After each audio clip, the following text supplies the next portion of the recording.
check, check, check.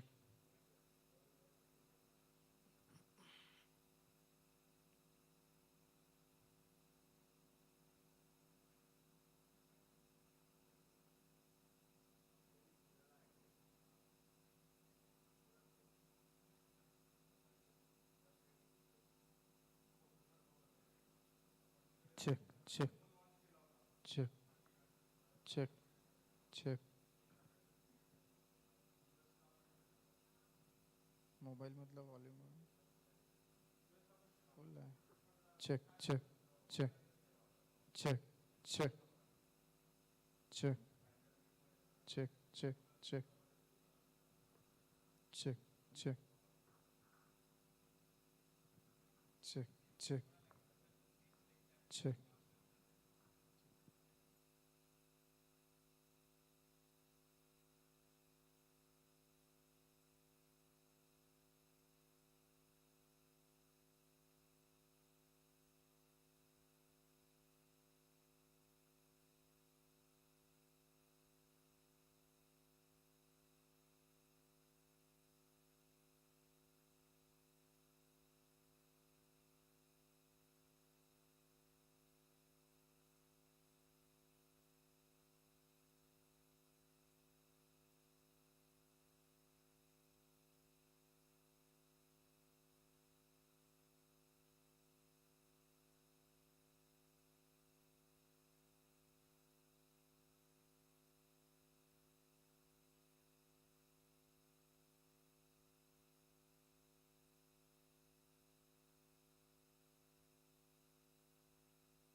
A very good evening, ladies and gentlemen. A very warm welcome to all the dignitaries on and off the desk on behalf of Astute Academy of Career Counseling. As you all know, today we are here for launch of Astute International Career Mentoring Program, which is a quite innovative, world's first and unique initiative, and it aims for empowering successful careers.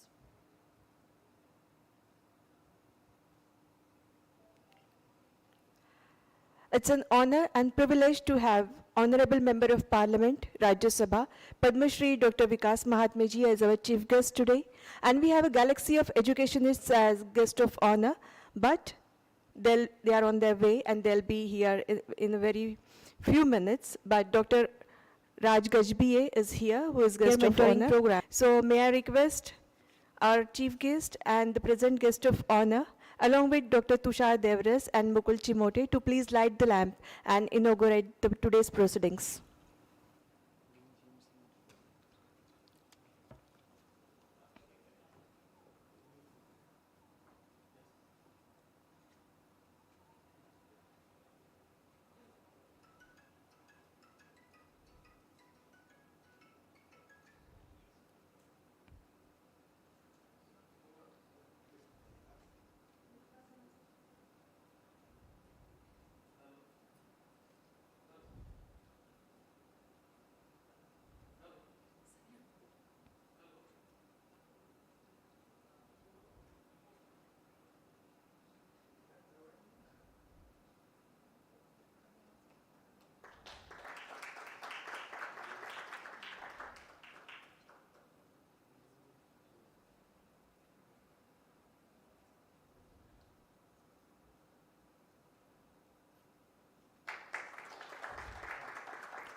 It is said that the place where we put oil in the lamp is our mind, and the petals where we put the wicks are our five senses.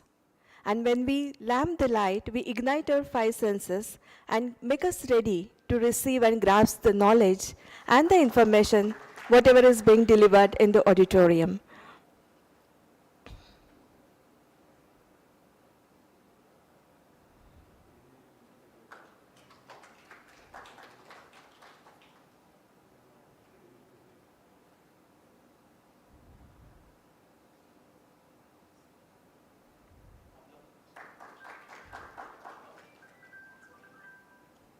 Thank you, sir. Thank you very much.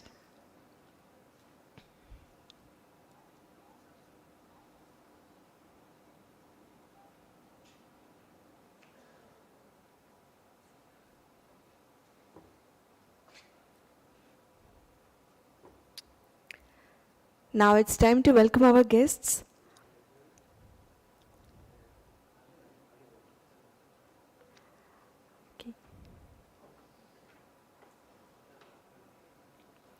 May I request Mr. Mukul Chimote, Executive Director of Astute Nagpur, to welcome our chief guest, Honorable Padma Shri Dr. Vikas Mahatme ji. He needs no introduction. He is a well-known ophthalmologist, a social entrepreneur, and a visionary.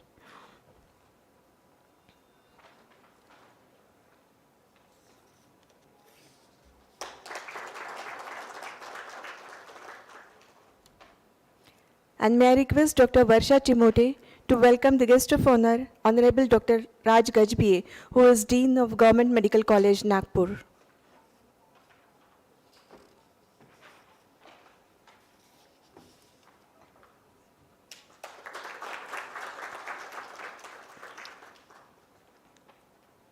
Thank you. While moving on, at this point, I would like to briefly introduce Astute Career Counseling Academy, though many of you know about it very well, but still it's my duty. Astute believes and works on the principle that quality education and successful career is a fundamental right of every student. And hence, irrespective of academic and financial profile, Astute helps students to choose a career which matches to their skills, ability, and personality. To achieve what Astute believes, it has collaboration with universities worldwide, especially with USA universities and universities from Germany, and this collaboration is in various capacities also. Astute's strength lies in its visionary key mentoring and leadership team, and each member of this team is well known in his field. At the same time, this team is keen observer and analyst of the events and changes in the field of education at national as well as international education. What I must underline about Astute is that it is felicitated with 45 national and international awards, and it doesn't represent any university, so no biases. Astute has run anti-donation camp for medical education, which is a silver lining to its social work and social commitment. Thus, Astute has its presence globally in the field of mentoring, admissions, and career planning as well.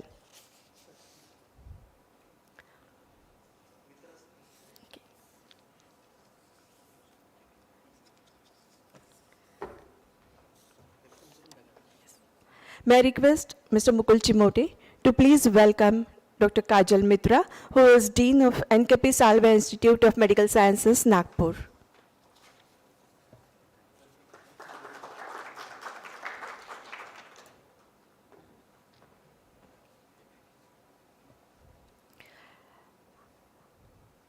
To give us brief about the program which is being launched today, may I invite Dr. Tushar Devris, but before he delivers his presentation, I would like to introduce him. Dr. Tushar Devris is Chairman and Managing Director of Astute Career Counseling Academy. He is ex-scientist at Bhabha Atomic Research Center. He provides free career counseling services as social cause and has more than 25 years of experience in career counseling. He has launched world's #1 and first mentoring institute, and what makes him different from other counselors is his highly ethical student-centric approach. He is expert in skill identification and enhancement and has guided many projects in educational reform at global level. He has put his heart and soul in developing Astute. He has been honored with many national and international awards. To mention a few: Transformational World Business Leader at House of Lords, British Parliament, London, CSR Excellence Award, Uttar Pradesh Ratna, Best Career Counselor of India, Pride of Nation, Excellence Award in Educational Reforms and Counseling at House of Commons, British Parliament, Maharashtra Gaurav, International Iconic Achievers Award from Russia. And now, may I invite Dr. Tushar Devris for his presentation on Astute International Mentoring Program, which is being launched today.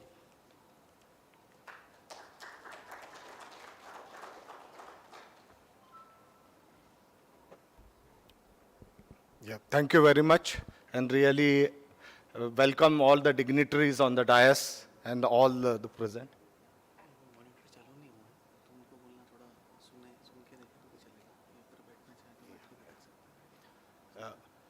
One small request was that there was some technical issue with our monitor actually we wanted to have.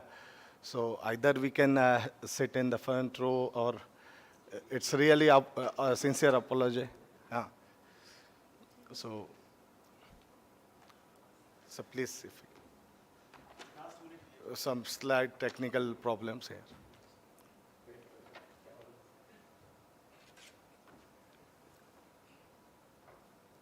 Thank you very much.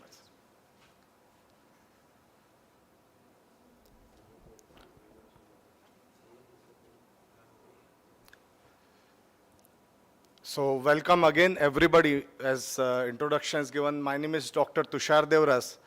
We call ourselves as a career counselor. So our main objective is to basically make the students successful in the career. The education is one part of the career counseling part of it, where the education, many times we choose the education first and we don't know why I'm doing the engineering or why I'm doing a particular course and where it is leading me. And I was a scientist at Bhabha Atomic Research Center. The research is something which is inculcated into my whole mind. Last 25 years I have been guiding the students, and when I started my journey, at that time when I ventured into the career, I realized there are more than 13,000 active careers. And one single person to know all the careers in the world is impossible. One person cannot have all the knowledge from the science to commerce to space research to psychology to economics. And most of the time that is being a biggest problem because we are really not able to develop. So at that time then I thought it is not only Tushar Devras which can really lead and we can provide the services to such a broad spectrum of the careers. More than 13,000 today active careers are there. And that is how the whole journey started in exploring and building the team. And today I can say that proudly, we are basically an organization of academicians and industry experts. It is not only Tushar Devras. So we have gathered the world's top minds, top academicians, deans of the top prestigious Ivy League universities in United States, to medical fields, the top doctors team. So every field from the psychology to engineering to management to all the fields. There are great visionaries in India, internationally. There are a lot of programs being launched. But many of the great programs and great visions do not reach to the final destination because of the execution team. Because people feel that we can run completely a program without the teamwork. And ultimately, that's what is Astute believes, is the joining the people together from the different fields, different experiences, and bring them to a single platform so that we can provide. And that is why we have kept very, very high level of ethical standards. Commercially, every organization wants to be commercially viable. There is no question about it. Even whether it's a government or a private sector or any sector, it has to be commercially viable. But we don't want really the commercial in the business tie-ups. So we don't have any tie-ups with any universities and we send the students and we accept the commissions. We don't accept a single paisa commission from any universities across the globe. It is not for the money we are sending. If somebody today, the IITs or IIMs are not going to pay me the money if I send the students to IIT, IIMs or AIMS. Who is going to pay? Maybe the universities which are not getting, and internationally also, Stanford, Harvard, MIT is not going to tie up with me or giving me money, whereas bottom universities always be doing so. The best of the, somebody can get into the premier institutions, how we can do it, that is how is the Astute as the journey started. Now it is we have completed almost 25 years of journey and it's a long journey. We have been learning, we have been meeting the persons. And during the journey, we realized I have done thousands of webinars, seminars. We have gone to the rural place, small villages, we have gone and delivered the lecture. But after the lecture, they just listen and they forget about it. It's like some spiritual guru gives the lecture, we feel good for some 1 day, 2 days, 3 days, and after that we feel, but implementation, how many students actually follow what we say? We know tree plantation drive is very great. We should plant a tree. Okay, it looks good. Everybody says, yes, we need the environmental change. We didn't need this change. There are so many social changes. But ultimately, how the implementation happens at the ground level, how the school children or the college children, how many of them actually go and plant a tree. Now, that is the where we started thinking really globally. When I meet, I go to USA, almost 5 to 6 months I am in US or Germany. I meet the tremendous university, what the educational changes which is coming. We have great teachers, great institutions, great vision. What is ultimately lacking? Why the people are going internationally also? What is lacking? Why? What is the difference between the Stanford, MIT, Harvard, and why we are IITs or any institutions? Is something we started studying actually. And then we have the 3 pillars: student, faculty, and the institution level. That is how my whole the mentoring program, when I started launching, I said, all the building blocks to become a successful career, can we club it together? And that is how, what is the best practices worldwide, can we implement those practices in India? Can we bring the best thing? And the first and foremost thing, which is there, particularly there are a lot of professors and institutions are also there, is the research is a missing component in Indian system. Tomorrow, we are running our institutions on the student fees. That is the biggest problem. Colleges are being run based on the student fees. Colleges are not run based on the research funding. That was a start point what differentiates why they don't talk. Today I can give free education to the student, to the needy people. But ultimately that college has to pay the salaries to the teachers, they have to build the infrastructure. There is a fixed cost, there is a variable cost to the every institution. How can we bridge that part of it? How the financial viability from the school to the educational institutions, it's a teachers which makes the institution, it is not the buildings. It is unfortunate. Tomorrow, Raghuram Rajan left our Reserve Bank of India governor. He is teaching in US universities. Today, the Nobel Prize winners are sitting in the US universities teaching. But in India, we are the IIT toppers doesn't want to go and teach in universities. Why Raghuram Rajan cannot teach in Indian institutions? Why he has to go is because of the money difference, what we can afford and what we can pay. And three pillars, and that is how the whole journey started in exploration part of it. So we call is the educational reformist. So we are working with the institutions, we are working with the students. How can we reform and we can make India great? What is missing in Indian education system? And I'm very, very happy the new education policy which has been rolled out currently is taking one direction. We were having a traditionally British way of education. I want to become an engineer, but I want to start my own business. At 11th standard, I have been, either you take science or you take commerce or you take arts. Why I can't take physics, chemistry, mathematics and the accounting subject also and business studies also, and I need to lead a team, so I cannot take the psychology as a subject also. Why I cannot take? I'm an engineer, but I want to start a business. I should know balance sheet, what is profit and loss account.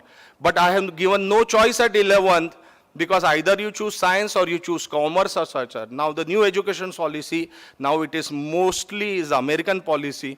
We are now moving away from Indian UK-based policy to the American policy, which is more policy, multidisciplinary policy. So how can we take these changes which is happening in Indian system, and it's a great initiative by the current government also with launching the new education policy. Now how fast can we implement it?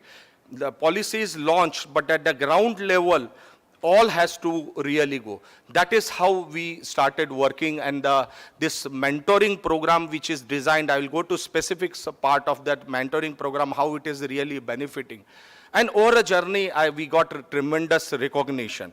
So today we call ourselves, even though the US-based corporation, because we have the most of the business academicians team sitting in United States. So Dean of the Columbia University to Chicago University Booth School, which is #1 MBA in the whole world. It's a #1 MBA college, Booth School Dean, who was there is our team. He's taken, I have got a session on to the 2nd of May, his sessions.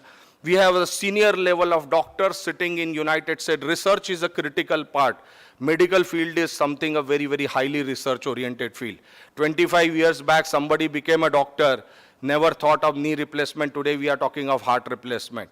Now, does our education system teaching even knee replacement or heart replacement surgeries here in India? So people are going internationally, even the senior doctors doing so many years of the bypass surgeries are going to international university to know what is today the 80% robotic surgeries are happening. The chemotherapy as a drug, you don't have even vomiting sensation. You don't feel even like you have been given a chemotherapy drug. That level of the difference in medical field is tomorrow or 10 years down the line. Are we empowering our students to the latest? The problem here is we are not teaching our teachers to do that. So how this ecosystem has to be changed, that is where the directions we are moving into that, and we are working with and we are really fortunate enough to got really from the government support also, and I got a Champions of Change Award, Venkaiah Naidu ji. This is Niti Ayog, so after the Padma Shri, this is the second highest award after the Padma Awards. Champions of Change, former Chief Justice of India, K.G. Balakrishnan ji, and 3 Supreme Court judges, and a big jury was there across India. And this was really one of the prestigious, and I hope he will become a president of India now. Rajnath Singh ji, the veterans, Army, Navy, and Air Force. This was from the Defense Forces, one of the, you can see the General Bakshi sir, former Air Chief, all come. It is 1973, 1971, when we won the Pakistan war and Bangladesh was created. 96,000 Pakistani soldiers were surrendered. After World War II, it was the second biggest surrender, and they celebrate on 16th of December Vijay Divas. On that occasion, this was one of the greatest victory, and it was really always, we have been working with defense forces. We had, when the China problem was going on, lot of persons there in the Kashmir, their parents, their children are here, they wanted to come here for the admissions, they could not come. We have been working with the Central Southern Commands in Pune and other defense forces. Their children's we are providing, because these all, those who are at the border areas, they cannot come and really support at the time of admissions into our. Maharashtra Gaurav, this was Gadkari sir. Former Chief Minister, at least I got 7-8 awards from the Devendra Fadnavis ji. This is corporate social responsibility, so in a rural. Uttar Maharashtra Ratna was a very, very prestigious award. Along with me on that, Lata Mangeshkar ji got the award, and our ex-president Pratibha Patil got the award. So getting an award alongside of Lata Mangeshkar ji, veteran, and former president Pratibha Patil, was one of the really Uttar Maharashtra Ratna Puraskar was a great Puraskar. Our former education minister is given best career counselor in award. London, both houses of parliament, House of Lords and House of Commerce. Like we are Rajya Sabha, Lok Sabha, they have the House of Commons and House of Lords. Both have really for 25 years of service. They have called me in London in the parliament. So it was really a great occasion into that. So as I was talking about, the team is our concern. So Dr. Donald Martin, who was a dean of Columbia University, this is, you knowing, is a Ivy League university. It's a top 5 universities in the world. And the Booth Business School, as I was talking of, University of Chicago is #1 management school. These are all passionate team. They don't look at money.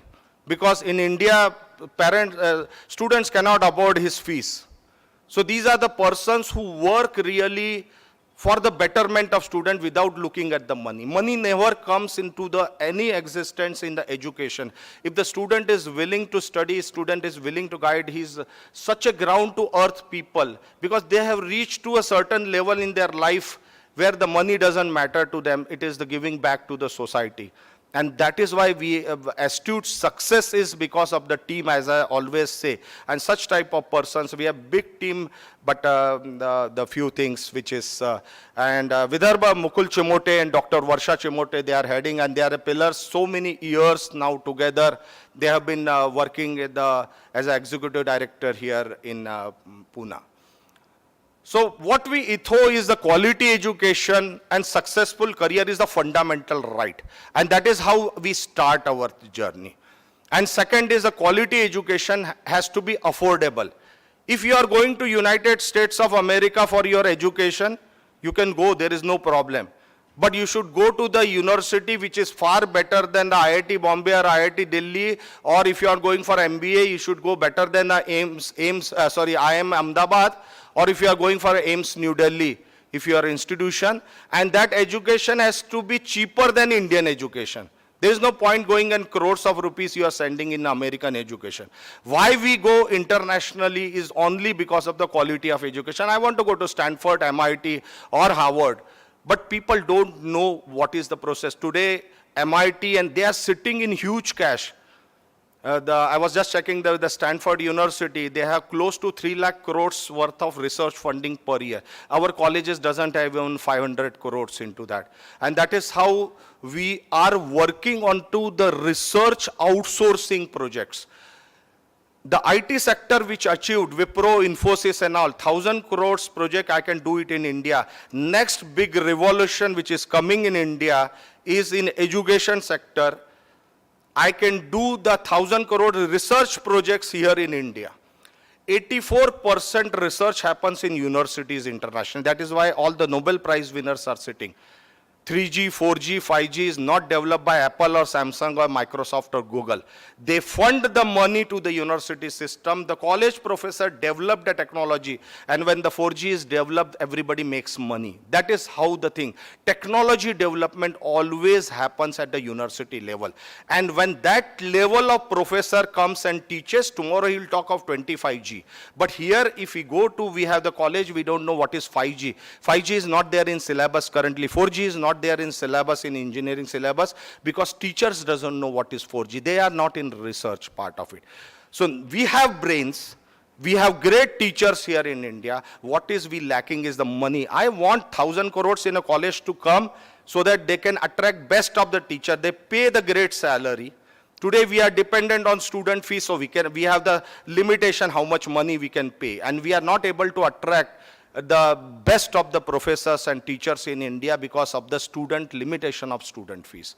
And that things we are going to break it. We are working with the institutions, even engineering college. So many engineering colleges are struggling today, not able to pay the salary of the teachers, and so much of problems which are there. Even government colleges. All the government is saying you should be autonomous. Now IITs have become autonomous, AIMS have become autonomous. You need to generate your own funding at the government college level by way of research part of it. And that is why quality education and affordability. So if I'm sending after 12th standard somebody to USA, I say, what is the fees in Indian colleges? Are you going to cheaper than that? Are you going to better than IIT or IIM? Then it makes sense for Astute to come. If the commercially you have to go, there are so many counselors are there who will commercially send the students to United States. When the career is made, when you go to the premium colleges. And that is where the differentiation is. The Astutes makes a difference in the whole education system. We are not college agents or something. We are just sending. And that is the mentoring program what today we are launching today is creating a base. What is required to go to the Stanford or MIT? He may go or he may not go. Tomorrow he may get admission into IIT or IIM or AIMS. But his level, he has created his profile to that level. Okay, I may get admission into that, but I may maybe decide to really skip into that. So this is the program which makes the student really capable of getting admission is small part, but to make successful career. So after 15 years, 20 years down the line, what career I will be doing, what career skills I will be requiring at that point is critical. Okay.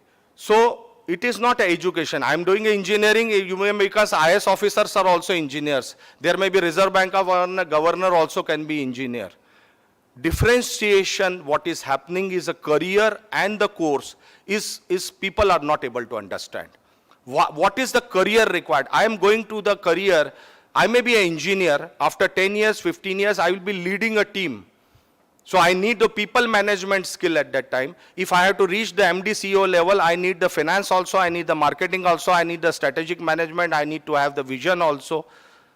Can we not give this education at the early stage? Can we not skill them? Financial literacy is a critical part of it. Why can't we, the school level, when we talk about 9th standard, why we are not talking about what is shares, what is mutual fund, how the business loans to be taken, what are the funding opportunities are there if you are to start it. Government has doing lot of work into the startups and all.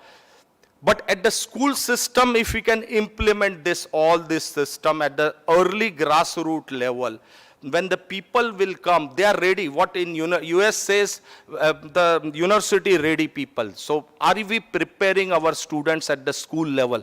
9th, 10th, 11th, 12th is a foundation year which government of India has accepted in a new policy. Now talks about 9th, 10th, 11th, 12th into that. So students, faculty and institution, all three together. I will not talk much about the faculty and institution because today I'll be talking more of the student point of view, this program which is there. So International Career Mentoring Program is a program which will be holistic development of the students, which will be along with the education systems, what he is taking into that. So it will be all types of skills maybe entrepreneurship skills, even basically you start with the English level, maybe your physical health, mental health, maybe your analytical ability, your comprehension skills, your presentation skills, to your self-development part of it. And start of that comes with the, again, passion, ethics, and integrity. Three things are most critical according to me. That is the program which we are launching this a premier mentoring program. This is a program which is career oriented. I am just tomorrow chartered accountant. I wanted to become a chartered accountant. Great career. Chartered accountant is a great career. But people are not really aware how to become a chartered accountant. Engineering student goes to BITS Pilani, who is in a small village in Rajasthan. He aspires to go to BITS Pilani. Somebody who wants to become a chartered accountant, he doesn't think what are the top 10 BCom colleges in India. He says, I am from Nagpur, so I will go to the Nagpur college. If I am from Pune, I will go to the Pune college. Like an engineering student struggles for the JEE Main, JEE Advanced and all, even commerce student doesn't put that much effort. He bunks the BCom colleges also, he doesn't attend it, and in the back end of mind, he wants to become a chartered accountant. It doesn't happen. Chartered accountancy is not a rocket science. Neither IS officer is a rocket science. You need to have the skills, ability, and personality. So again, it is boiling down from identification. So when I take the 9th standard student, I first choose what is the career he will be successful, what skills he has. Teachers require different skills. The pilot required different skills, IS officer required different skills. Not everybody can become IS officer. So what is the start point is the skills.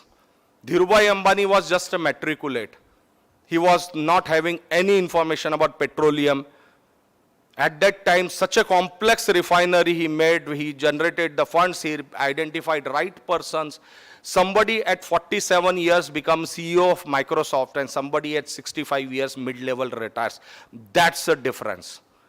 What career choices you make it. Many times we make a career choices knowing what is going on in the market. What is the scope, what is the job, and these things has no matter. Because today 9th standard students looks at, okay, there is the particular stream is, today artificial intelligence is very good or data science is there. He will be going 3 years till 12, 4 years bachelor's, 2 years master's. He will be going into career after 10 to 12 years. The career which is at the top, when he reaches the career, it will be a bottom. Whatever is the bottom, ups and downs is a part of life. Okay, what is predominant today is not at all a choice. It is after 15 years, 10 years down the line, you have the career path of around more than 30, 40 years. You will see ups and downs. When you are in a down, if you don't have the skills, you will be thrown out of the company. When in the bad times you grow is the person. So you should enjoy what you want to do it. And that is identification. Government of India is running big program onto the skill development. But before the skill development or training for the particular skill, I need to identify what skills is good. Not everybody can become an IT engineer. And that identification Astute is doing. So we are running a programs where first thing start, okay, I want to become a chartered accountant, then I will design this mentoring program specifically for that. If I identify and tell them, you can become an IS officer, he will become an IS officer. Only thing, hard work everywhere, definitely it is required. But identification, we have such a fantastic tools and we have the team to identify. It is not what is going on best in the market. Today there are maybe 0 jobs in particular thing. But if you have the skills, you will get a job. That is why. And the second part is the institutions, choice of institution. This is a highly selective program. When I say highly selective program, because I have limitation, because there are so many students are there. Okay, so we are running. When I say the selective, it is not, I'm saying that you should have 90% or 95%. There may be a student with 50 to 60%, but really a great acumen. Somebody has 95% marks and cannot speak properly. He may not be successful as a marketing person. For a marketing person doesn't require 95 or 98% mark. Maybe somebody is good communication skills with 50% marks can make a great career in the marketing part of it. Financially, we don't consider when I'm selective. What I'm selective is he should really have a vision. He should be, I will help him to identify the vision also.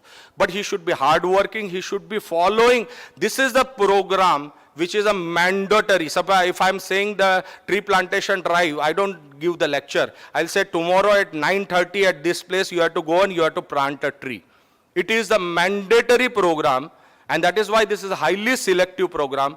We want the students who, equal partners, the teachers, institutions are equal partners and they come with us, and he should be dreaming. You have to think big. If I'm a 60%, 55% marks, people start dreaming badly or say, I'm an average student, I'll go to average college and I will do. That is something which is a problem because they are not identified as the right career. That is where every student can make, and that is why I say fundamental right. Quality, successful career is also a fundamental right. Average student can go to the premier universities. Now the whole system is changing. Now the even BA, BCom, now you know the exams have come, which is again a SAT and AP based exam which USA is offering, SAT and AP. Now Indian government has adopted those, just changed the names, and now it has been launched, the common entrance test for undergraduate studies. The examination is already being launched into that. And we have the great team to execute it. So we have the best of the international team which will be talking to the students, starting from even how to write a proper letter. Students doesn't know, even though engineering they don't write. Today writing skills, verbal skills. Research is always a missing component, I always say. I want research to be done at school level. It may be a basic, okay, today there is a traffic problem in something, some particular area. Go and study and make a report how we can solve the traffic problem. There is a garbage problem is there. Don't tell the problem. I always tell the students, never ever tell what is the problem going on in the society. You have to provide the solution. If there is a problem, garbage problem, please first find out what is the solution to the garbage problem. You make a report, we present it to government, what we can do it. Problems are plenty. We may complain everything. We may complain, somebody keeps on complaining, this is bad, that is bad, but people has to come forward, and the student has really analytical brain. Let me tell you, we have done so many projects with the students. They come out with so much innovative ideas, you will never think such ideas which are there. It's a really a diverse community of the student. We are not giving them the opportunity to really come out and provide the solution. We feel somebody is a corporation level, at the government level will solve all the problems ours. No, it is not what government is doing. What we are doing for the society is equally important. So the development starts from our own development, what we can really do. That complete part, the mentoring program will take care of the basic part of it. The corruption we need to eradicate, ethics part. We have to really groom them at a 9th standard. What is the ethical part of it? What is the passion looks into the career when you enter into the passion part of it? Physical health, mental health. I know yoga is good, pranayam is very good, but how many people, the students really do it, particularly at the school level? It is, so many good things are there. We know good things are there. We will get those things done. Execution is the biggest thing in the mentoring program, is the execution part of it.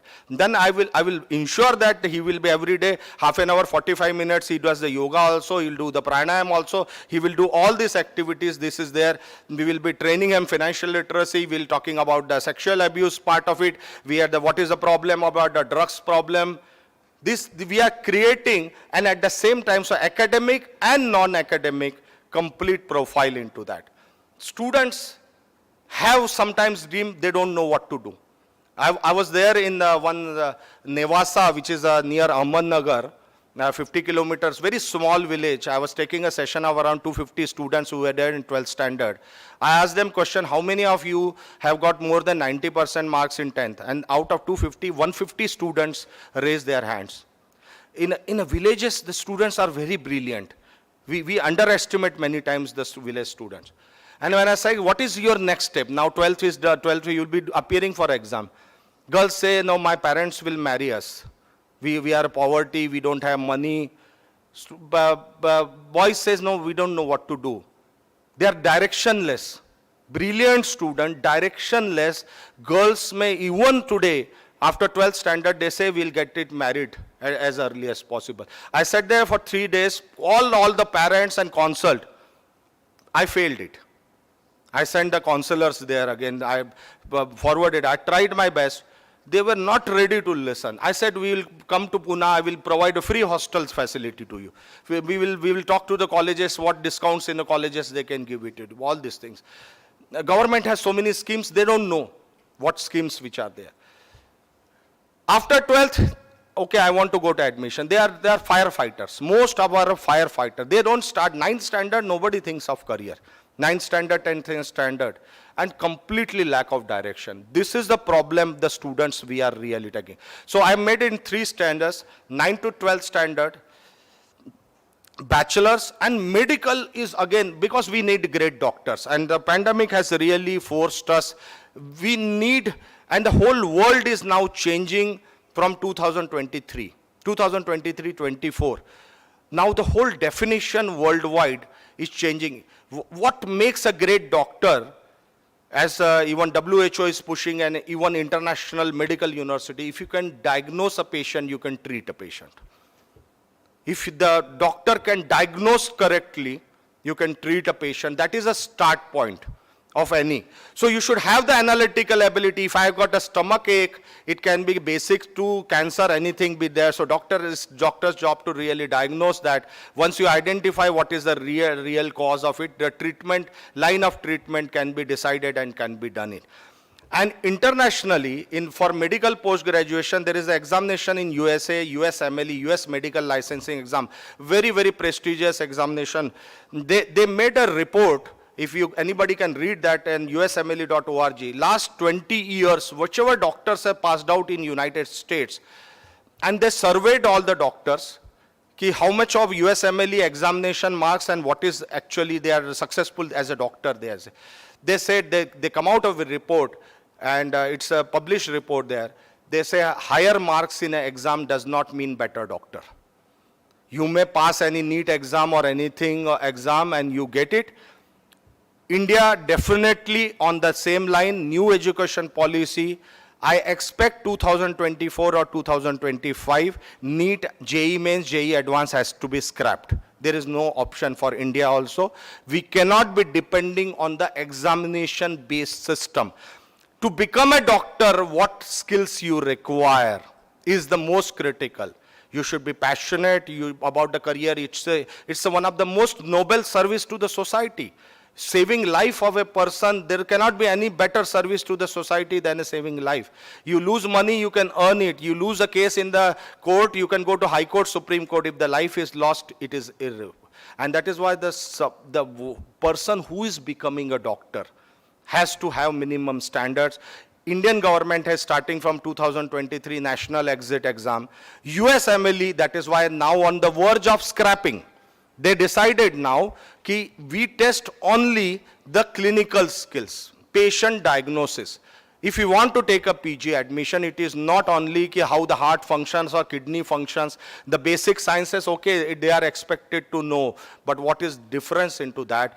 And to become a successful doctor, research is integral. How much research, how many papers he has published into that. So we run in a medical colleges from first year MBBS. We need to inculcate into the research component part of it. We give the clinical rotations part of it, observership we do it. So many our doctors team. So we have a hospital in New Jersey where we have the great doctor. On 28th, I'm one of the doctor. He's a #1 doctor in New Jersey, Dr. David Kaufman, the infectious disease expert in that particular area. He is admitting students. He's around 65 years of age. Now, I'm taking one session. What is the difference in the medical systems? And what is expected from a doctor to really become into that? Because that is the thing which is, we need a great doctors. Now, number of seats in colleges are increasing. But again, we are still, the syllabus wise and otherwise, we are really not. So even tree plantation drive, blood donation to orphanage, everywhere this is going to be a major implementation. And research projects at the undergraduate level, medical students is a must. So we are collaborating with that. We are making them. Sir, today US post-graduation, medical post-graduation is free. There is not a single paisa fee. They are paying you $5,000 to $10,000 per month. In India, In Maharashtra, if you say, we don't have even one PG seat in private college, per stream, per category, we don't have even one seat. Sir is there already. Last year we had the open category 87 seats in Maharashtra for medical PG, 32 streams, 15 medical college, private medical college in Maharashtra. So even if one seat is there, 32 into 15, 450 seats should be there, even if one seat per college, per branch. And that is the severe. And if you want to increase the number of PG seats, it will take long time. It is not overnight. You are not able to really change the whole ecosystem. We can suddenly double or triple or 4 times make some medical seats into that. Even government seats are very, very low. There is a number of students who are very, very high and number of seats, that ratio. United States, 42,000 students applied to around 39,000 seats. Residency, every time post-graduation seats are going vacant in United States. It's a free education. Somebody in a grassroots level, but he doesn't know what is to be done to do that. He doesn't have money to really pay for the high fees. Not everybody can get a government colleges. But if your marks are slightly mid-level, you have done the MBBS. So we are running for medical students specific program. So I'm mentoring, I designed a separate medical students mentoring program. So with a short of time, I'm not going into too much of detail. So this is a personalized execution. Every student we analyze, we will have complete different plan. It is not a classroom, 50 students or 40 students are sitting. No, it is individualistic. Some of the programs we will run in a classroom scenario in online mode, but it is purely into that. So we want to prepare the student for successful career, and I have to keep some targets. So I say Stanford, MIT, Harvard, or top universities, you should aim to that. It is not necessary you have to go to study there, but then you should be getting in India also the premier universities. If you go, you should come back to India. That is how the whole ecosystem, and we have given one proposal which is under consideration with the Prime Minister's office also, where we say the government departments need a very highly skilled manpower. Today, environmental ministry headed by IS officer, maybe IS officer may not know everything A to Z of the environment. He is not studied maybe environment in his life, but today he has to head that department and he has to understand into that. Can we create a domain experts? Today Aadhaar is successful because Nandan Nilekani has brought them from the Infosys, and he headed because he had a domain expertise into that. Today, not every department, if you want to income tax department, you require separate skills. If you want to be economist, you need to. So what we say, government, we will run this mentoring program, give us a pilot project of 200 students. We will get them to the top universities in USA. We will train them. Before going there, Government of India will give them appointment letters. They will go, they will study, Government of India will bear their cost, they will come back and they will join in India. We want this persons to pay back. IIT's government is spending huge amount of money in subsidy. Huge amount of money is pumping, but that student becomes IIT and moves to USA and he settles down. How much is the Indian or government is really beneficiary? And we are just moving out of the system. And many countries are now implementing this system. We want to give them, okay, you want to go to Stanford? China has done it. How the China became the second biggest economy. We may criticize for China for bad reasons, but we need to learn from that. What they did is, if you go to any top universities in the world, you will find Chinese students. They go there, study, they come back to the country and contribute. That is how the China has, we are talking of bullet trains now, they have the long back bullet trains. Why it is a difference? It's not something great. Chinese are something doing great. It's education which is. So that path, we create the path into that. And today, after 12th, if I'm sending to students to United States, my 60% students goes with 100% funding in United States. 100% funding. Some students maybe not great profile, maybe 1 lakh, 2 lakh, 3 lakh rupees per year. Cheaper than Indian education. Pune, we have got MIT college in Pune, great college. What student is paying in MIT college? Cheaper than that he should pay in United States. Then it makes sense to go to United States. I always say, the education has to be cheaper than that, and that we achieve at the school level. That grooming part has to be profile creation is this program. So we evaluate profile, career identification. We have certain core modules, certain career specific modules. And we differentiate in three batches of these students. Research projects and publication, even in school, is a must. We will get it done, the research projects for them. We will identify which area is good. Somebody may be great drawing, mein. Somebody is a very creative person. Okay, we will like to really give the projects to them. Multidisciplinary education is going to stay. There is no choice for us. Management has become integral part of it. You have to grow up to the MD CEO level, whether in government or in a private sector. Once after certain time, you have to lead the team. You need to know the finance, you need to know the marketing. That is very social and environmental, big thing. So much of work can be done in social. People, there are so many NGOs complain to me, we don't have volunteers to work. I wanted to do some social work, some projects, but we don't have the people to do that. Can we make these students really work on social? Go to blind school, go to Vruddhashram, provide the service to in the Vruddhashram. Because the service, when you give the service, the self-development happens, the happiness you get. You go to the blind school and you provide them the support. You do the Swachh Bharat Abhiyan, you participate into that. How many students actually participate in Swachh Bharat Abhiyan? Big program is being run. It is not only government job to run such programs, it is a participation, entrepreneurship skill and the standardized test. All this is integration. So passion, ethics, integrity, interpersonal skill, leadership qualities, team building. Team building is an integral part. Leadership is an integral part of it. In a home, as a household, you are running as a leadership party. Creative thinking, innovation at the early stage, we need to bring them. We are doing it all this together. Analytical skills, comprehension skills, self-branding. It's a videos. People create so many videos nowadays. They want to project themselves. They want to say, tomorrow, there was when the lockdown was there, so many migrant laborers were walking miles into that. I gave them the student project. What was in the minds which was going on at that time? Why they were walking? So many things. Even government is saying, don't walk, don't go. There was a lot of announcements which is done, but they were still walking miles by miles. They were walking. What was going on psychologically in their minds? What was happening there? It is a fear psychosis. What is happening? Give the solution. What is they are doing it? They analyzed it to that. They went into these people. They met it actually. And such type of projects which are there, which is in a social nature, can we provide? Lockdown has provided psychological things. Analytical skill, comprehension, even doctor or anything, it is a required skill. We have to teach mathematics at whether it's art students, we need to teach lower mathematics, we need to teach the analytical. And many times mathematics and analytics has been clash which happens. We are teaching mathematics as a mathematics and that's a problem. We are not teaching applied side. I did matrices in my school. Why I taught matrices, I don't know. I was taught calculus. Why the calculus was taught, I don't know.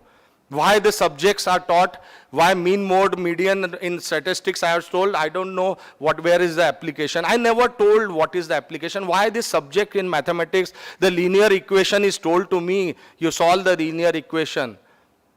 We are working as a mathematics person, and sometimes he's good, he gets good marks, but he is not able to, sometimes some fear psychosis, somebody hates mathematics. It's not because it is a difficult, because he was never able to correlate that part of it. I was not able to teach. This system has to undergo a change. And that is why we are taking the online, offline, complete personalized. This is the program which is such meticulously, I could have gone in long, such meticulous, every facet of the life, even your relationship, your parents, how you should behave within a house, in a society, your behavior pattern, how your language should be there, how you should control your language, how you should control your anger, stress level, working with your siblings, respecting women. Each and every meticulously designed program so that he becomes a great citizen. He makes a great career, he becomes a global citizen. He is all these qualities which are there. In bits and pieces, schools are doing a lot of work, everybody is doing. But we try to put it, and as I said, it is the implementation. We have that level of implementation skills. And finally, I always say, It's a money should not come into education. Somebody who's a tea seller on the street, he's selling the teas, a child is doing that, money should not come into the picture. So we ensure that money is never ever a problem anywhere you go. There are so much of CSR funds are available, so much of government funds are available, so much of scholarships are available, so much of aids are available. People are not aware of it. It is the awareness which is the problem. There is no shortage of funds. There is no shortage of funds to any level. And that is why the cost of education has to always affordable. It should be made it. And financial viability is definitely there. So any school, colleges, we currently till the time the research funding comes, some part of the students, maybe 20-25% of the students should be free. The education is a cross subsidy. Those who can pay should pay. Those who cannot pay should be given the subsidy. It's a very, very clear economic basis, but again, not only economic, he should really be a student who wants to make a career. He should be a hard-working career. Just you take the money and just attend the class and doing nothing. That is what I am against of it. And that is why that is also our job to really create into that. So institutions, faculty level, and the student level. So today we are launching for the students, but even the institutions, we guide the institutions to become. Medical colleges should have the big research labs. There is no question about it, why we should not have. But I don't have none of the medical colleges have 1,000 crores with them. Problem is that they are running with the student fees. They have, government has limited, government college has limited funds. Government is coming with the limited funds. It is the funds which is on USA or Germany is sitting with cash. They have huge cash. You will not realize for them 500 crores or 1,000 crores is nothing today. And they are willing. Now 100% FDI in education has come. Now all top universities are looking to come back to India. All top, because 100% FDI in education. If those universities come to India, many colleges will close down. This is not the time to compete with international university. This is the time to collaborate. I am telling every institutions actually. Even medical colleges today, as 200 more medical colleges, Government of India has announced more will be coming, it will become like engineering. Medical admissions will become, even as on we speak, the deemed colleges, most of the seats are vacant today. Yesterday I was seeing more than 600 seats in deemed universities are vacant already, because of the affordability and other reasons. But over a period of time, as the colleges of medical today, the demand supply will reduce. Every district will have one medical colleges. Now, how you are better than other, how we can make it. National exit exam is going to give the all India ranking of medical colleges. That is the results will be published. How many is there? That is going to be differentiation part of it. And that is why institutions, mentoring, I sit in the US universities, we will tie up with these universities, we will do the faculty development, student development, we will bring the money to India. And once the money start flowing into India, you can get best of the teachers, best of the syllabus. You should not be depending on student fee. And that is what is the Astute's aim, research outsourcing. My estimate, it is this 5 to 7 times bigger industry than IT industry. What today the IT foreign exchange we earn from the IT sector, education sector, because we have great teachers, we have same people go to USA and excel. They are going it. Why they are excelling? They are not able to really, why we are so many years not able to produce the Nobel laureates here in India? Same people, they go there and they work it. Somewhere we need to, this is not, if the government, we cannot push it to government. We cannot say, government role is to frame the policies, but the implementation part, it is equally all the institutions' responsibility to take the initiative. Government is always there, but if we depend on to that, government will do something, we have to take the step. We have to approach US universities. Please provide us first. I want to, cancer lab I want to establish in my college. We want to have this. They are willing to work it, sir. They are willing to work. We show them what faculty strength we have. I don't think we are inferior in any way to a US persons. India is one of the most brainy country. But we are not able to explore, we are not able to do this. And that is why we are different than a normal career. So we call this a career counselors. So it is a holistic part of the education systems what we are really. So thank you very much. I slightly exceeded into that, but I wanted to give a brief of that, and we will be very, very happy to work, whether it's the government colleges, private institutions, student, faculty, and we will be very, very happy if we can take as much this what best in the world, I want to bring it to India. It's very, very simple into that. Let's, we make our institutions strong. Why can't have the MIT and Stanford be in India? Why we cannot rise to that level? It is not difficult part of it. So thank you very much. Thanks for attending. Thanks for the really coming into that. And anytime I will be also available to personally meet also. Thank you very much. Thank you very much, sir, for such an informative and speech full of new ideas. And I'm sure that his speech and his presentation has initiated a thought process in everybody's mind, which may change upside down if you think over it very deeply. Now, may I invite our chief guest, Honorable Member of Parliament, Rajya Sabha, Padma Shri Dr. Vikas Mahatme, for his address to this gathering. And his topic is importance of proper mentoring of students for overall development. I have seen him taking some notes, so let's find out what he has to say about it.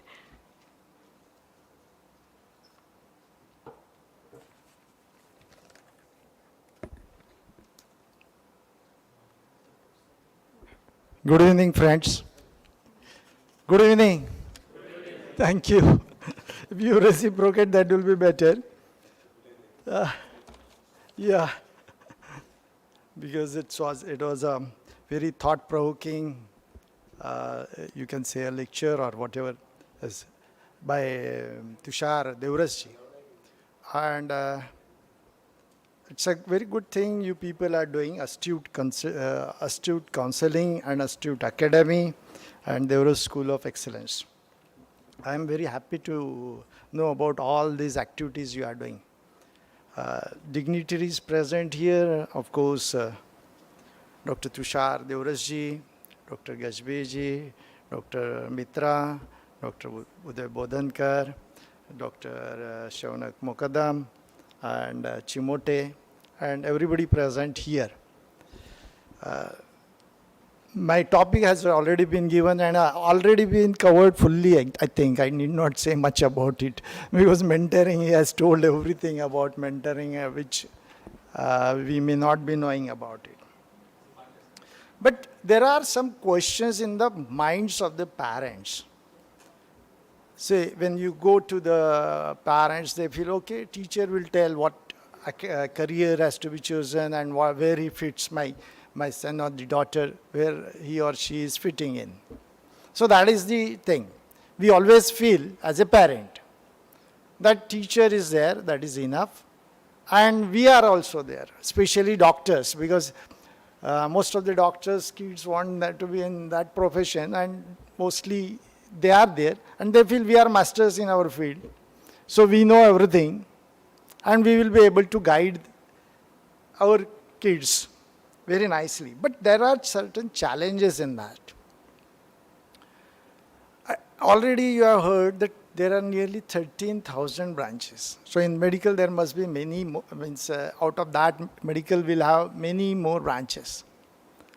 So we are the teachers, as a teacher, we don't know much about all these branches. What is new thing which is coming in? What is the interest of the siblings? That is not known to the parents. They feel that they know, but it's not true, because communication with the parent on this topic is very difficult. And that's why usually what happens, parents are biased. And many times you feel that they will share their thoughts, or we will share the thoughts. Whatever, as a parent I know, if I share it with my child, what happens? Usually there is a rebellion inside the child. You always tell, आप बता के देखिए बच्चे को कि ये अच्छा है करिए, तो वो he will bounce back again. That is there because that age is like that. It's a rebellion age. Everything what you say, it will be, reasoning is required, rejection is the first phase.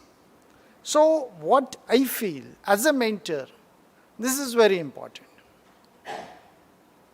That the teacher and parent, in between the two is the mentor, who can constantly guide. It's a to and fro continuous process.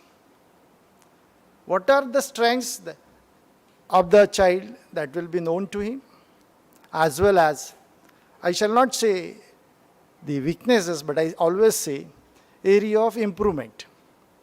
That will be told to the child, and in a silent or subtle manner, so that the child will accept that, okay, I have to improve in this. And that is a continuous process, a mentor. We don't know, but many times if you know Sunil Gavaskar, any sports person, they have the mentors. The mentor may not be a good cricketer than the Sunil Gavaskar or the Sachin Tendulkar. He is not better than that.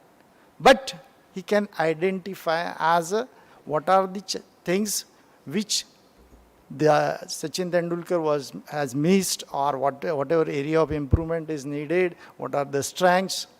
And that way continuously they are talking with each other and improving. So that is the mentor. Mentor is a continuous process. He is excellent in his subject, but he is also experienced, as well as he has a good network. Network is today essential, from where we want to take the help that we may not know every time, and that mentor will be able to provide. So I feel that this is a very good thing you people are doing. I congratulate you as an that you have started this mentoring program. Mentors also give you a new perspective, which may not be known to everybody. That is also there. So definitely this program is very good.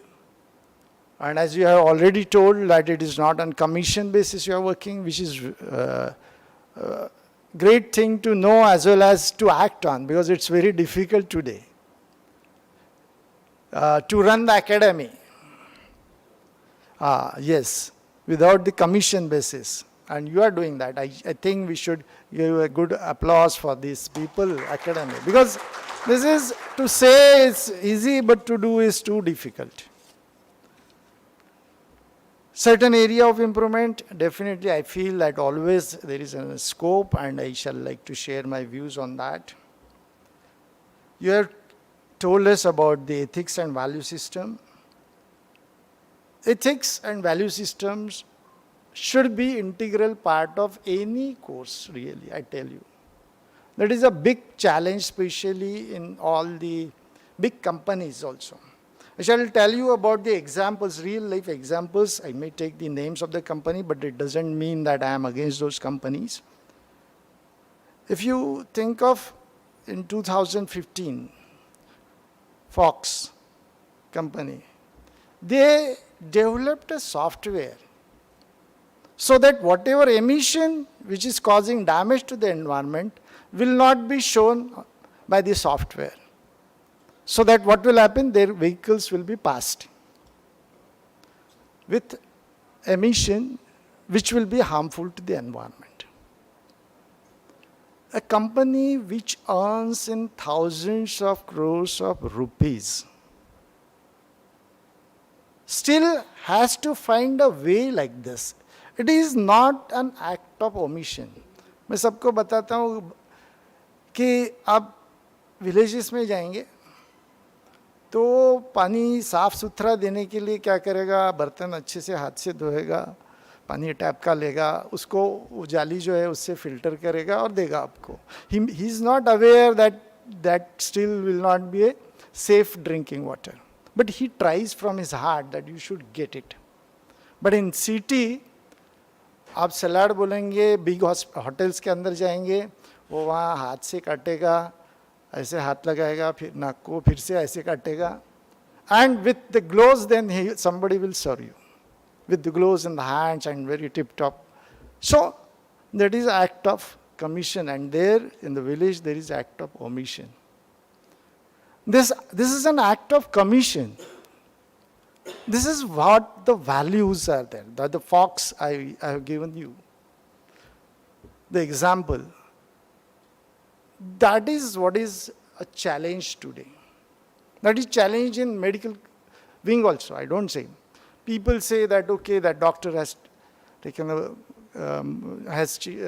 taken huge amount of fees or something like that, or advised operation which was necessary, not necessary, something like that.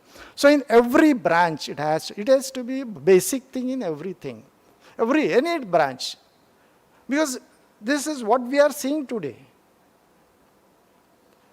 The thing which is very important is the value system. Where, what is the value? मैं सबको बताता हूँ. Suppose if there is a morcha in the Nagpur city, शाम को जा रहे हैं सब, पीछे के जो 3-4 लोग हैं उसमें से एक अपना हैंडकरचिप निकालता है, निकालते समय उसके 500 की नोट नीचे गिर जाती है. What will happen? दूसरा उसके पीछे देख रहा है कि किसी को दिख नहीं रहा, वो अंदर जेब में डाल देगा. बट सेम थिंग, वारकरी जाते हैं यहाँ से कभी दूर पंढरपुर या आळंदी, कहीं पे भी जाते हैं. अब वहाँ वो चलते समय किसी की 500 की नोट गिरती है और कोई नहीं देख रहा, फिर भी वो उठाएगा और जिसके गिरी हुई है उसी को देगा. He will not think twice. He will not see whether anybody was seeing or not. There is no need of a police or anything. That value system inside will act as a police forever. So that is what is to be inculcated. That I shall not do. कोई देख रहा नहीं देख रहा इसकी बातें ही नहीं. मेरा मन देख रहा है बस. That is all. I shall not be comfortable. I shall not be comfortable. मेरे बाजू में यदि कोई भूखा सो रहा है तो I shall not be comfortable. I cannot sleep comfortably. So I am giving input. Whatever is there. Ultimately I should feel good. That is the value system. And that has to be inculcated in every curriculum, whatever is there. And I think you are doing good, but still I feel everybody, everywhere, that has to be done.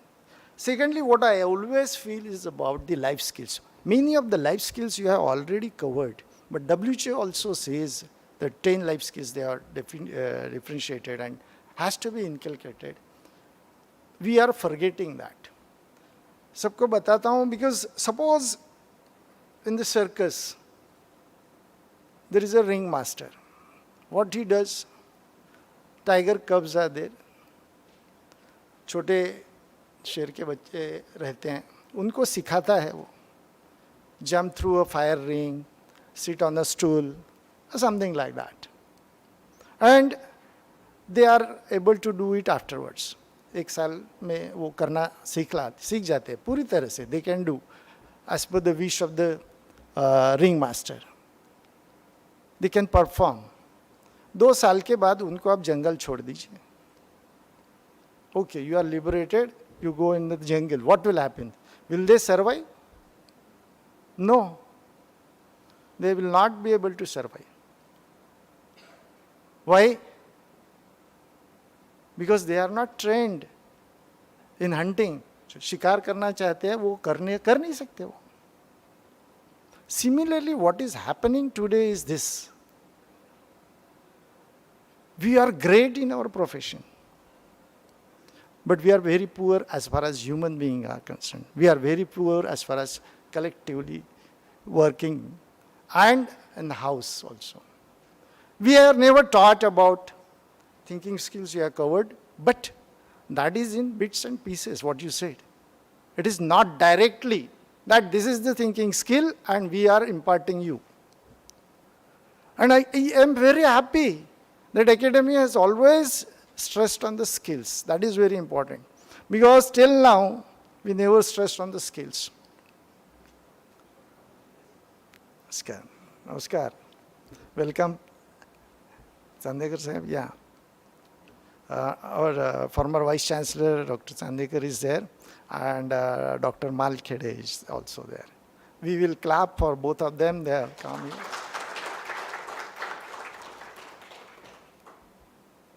So where were we? Yeah. Skills, life skills. One is the thinking skill. But that has to be targeted. That is my feeling. Automatically you learn, that is totally a different thing. That has to be targeted. Second, most important, which is emotional management. I have great professionals, but when they are in team, वो हर बार उनको इतना गुस्सा आता है, excellent है उनकी इसमें, इतना गुस्सा आता है, वो साथ में काम नहीं कर सकते, तो सभी बोलते नहीं नहीं वो अच्छा होगा, लेकिन हमारे टीम में नहीं चाहिए, वो एडवाइजर करके बुला लीजिए आप, टीम मेंबर करके नहीं चाहिए. So that is there. Emotional management is very, very important.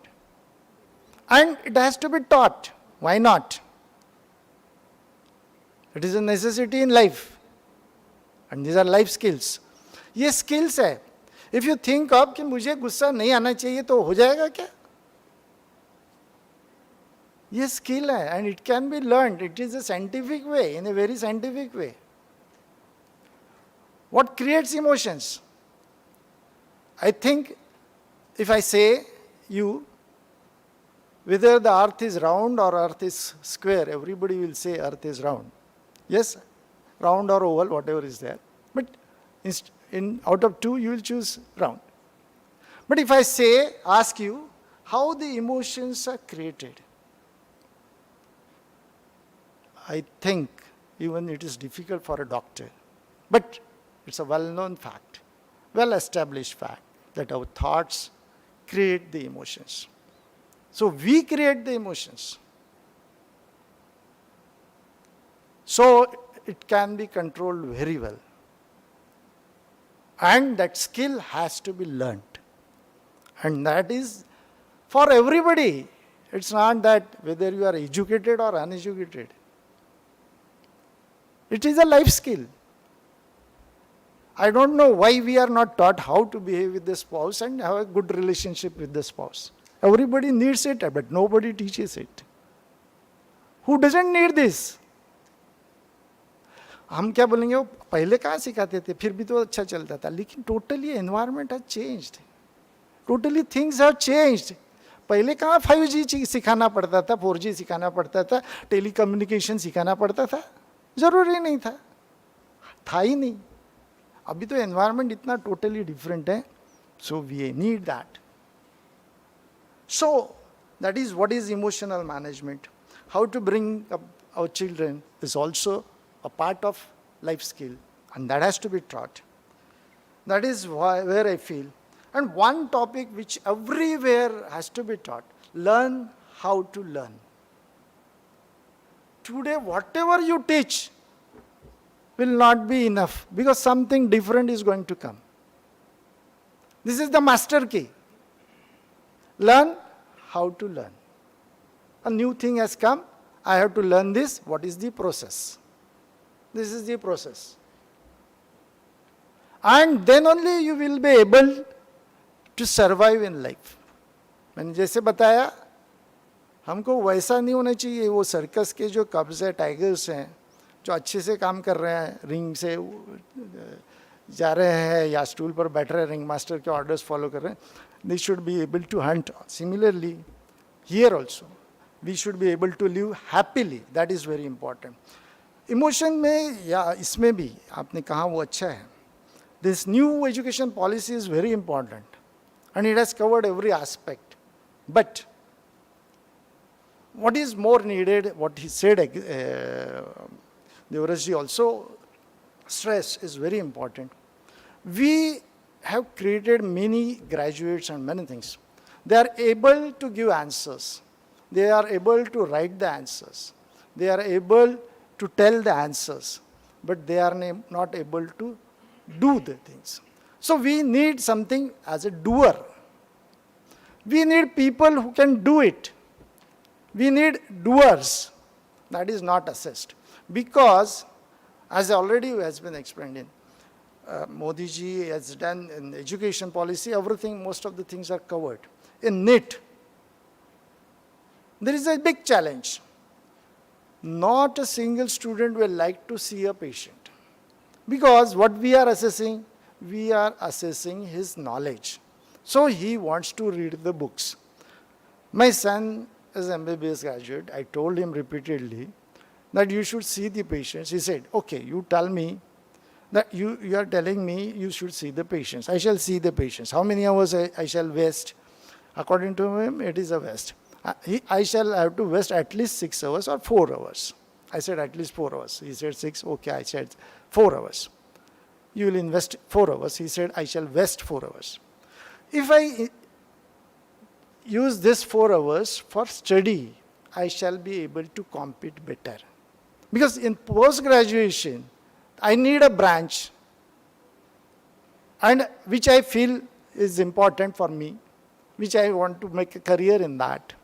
So I have to do study. Everybody else is doing study for 16 hours. So if I do not do study for 16 hours, it is impossible for me to compete. So if I see the patient, I shall not get the admission in PG. So I don't want to see the patient. His reasoning is appropriate. The challenge is the system. And why the system? Because we are not assessing the skills. We are assessing the knowledge. Skills assessment is a little bit tough process, but it's very important. And we have stressed, already Health Minister has agreed that this is a lacuna and we have to go ahead with the skill assessment also. And skill assessment is possible. And secondly, as the third aspect is the attitude also, very important. Because there are many people who are very skilled, very intelligent and very knowledgeable, but the attitude is negative and they may not be able to perform. So that is also aspect. And what is with that NEET, whatever in the NEET you are told is very important, and we will be able to change it. Because Honorable Minister Mansukh Mandaviya ji also agreed to that, but it was difficult to start with. Now we want to do that also, so that there will be a uniform standard. Deoraji said that we will be producing great doctors, but I tell you firmly here to everybody that in USA, if you go, out of 10 doctors, 2 or 3 doctors will be Indian doctors who are on top in USA. So it's not that our standard is poor, but it doesn't mean that we should not improve. Secondly, the challenge which I feel, you have a very selective system of screening. But I always feel that we should be more inclusive. What happens? If you know, Anna Hazare ka ek school hai, Napa Sanchisha, they are doing well. जो fail हो जाते हैं उनके लिए खास करके एक school खोला है. Because our assessment is wrong. Whatever we are testing, we should tell on the degree or whatever is that, the mark list, we should tell that, okay, in this subject he may have failed at that time, his knowledge was like this. But afterwards he may gain more knowledge as well as he may be doing better in other aspects also. So it doesn't mean that the person has failed. That has to be understood. The person, it is not a failure of the person. It is at that time he was not able to give proper justice to that subject in that time period. Whatever is there. That is very important. We can't label that person, because we have seen average doctors have done very well afterwards, who have done average in mark list as far as MBBS or MS. In MBBS mark list, who were very, very average or poor, have done very well afterwards. So it is not that. So we have to understand the mark list also. What does it mean? And that's why from 9 to 12 at least, you should be inclusive. You shouldn't filter off everybody. Let us start with every 100, take a random 100 or lottery system if you have many. Rather than saying that I shall take meritorious students and I shall prove them to be more meritorious afterwards. So that is my feeling. I know it's very difficult to implement, but I seen that you have done so well. So you will be able to perform. Chimote and Devarasji will be able to perform. You said something more about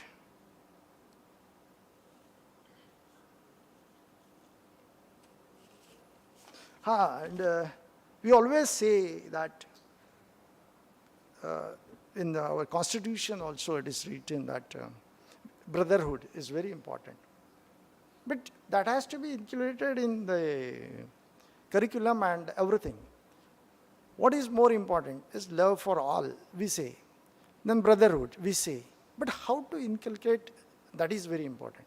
Just a thought that, okay, आपकी सोच से मैं सहमत नहीं हूँ, फिर भी मैं आपकी सोच सुन लिया है मैंने, सहमत नहीं हूँ, लेकिन व्यक्ति करके आपके प्रति मेरा द्वेष नहीं है, प्रेम ही है. यानी that is what is this, if simple, this principle we can inculcate in every Indian. That okay. That I am not agreeing with your thoughts. I don't agree with your thoughts, but it doesn't mean that as a person, I accept you. And not only accept you, I love you also. If we say that, that is very important. We can have different views.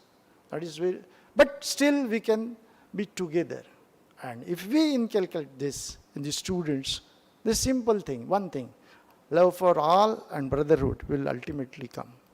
So, I know that you are doing very good. That's why I took this opportunity. And I hope, I shall like to be in touch with you all people because there is a great need for academies like this so that everybody will be benefited. It is a win-win situation for everybody, what you are creating.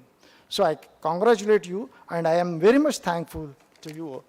मैं हमेशा बोलता हूँ कि बछड़ा यदि गाय का दूध पीता है तो किसे ज़्यादा आनंद मिलता है, किसे आनंद मिलता है या एंजॉय करते हैं, गाय या बछड़ा? गाय. देने का आनंद ज़्यादा है और आपने ये अपॉर्चुनिटी दी मुझे कि मैं मेरे विचार आप सबके साथ शेयर कर सकूं, इसलिए मैं आप सबको धन्यवाद देता हूं. Thank you very much.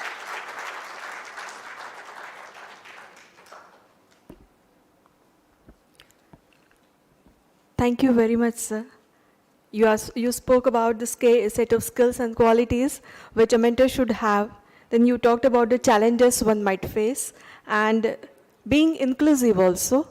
But what you have emphasized is, which is much more needed not only for the students but all of us that learn how to learn. Because it is going to change the perspective and the attitude towards everything what happens globally or in the nation. Now, it's an honor and privilege again to have our guest of honors. May I request Mukul Chimoteji to please welcome Honorable Dr. Muralidhar Chandekar, who is former VC of Sant Gadge Baba Amravati University and former Executive Council member of NAC. Welcome, sir. And I request Mr. Mukul Chimote to welcome our another guest of honor, Honorable Dr. Dilip Malkhede, who is Vice Chancellor of Sant Gadge Baba University.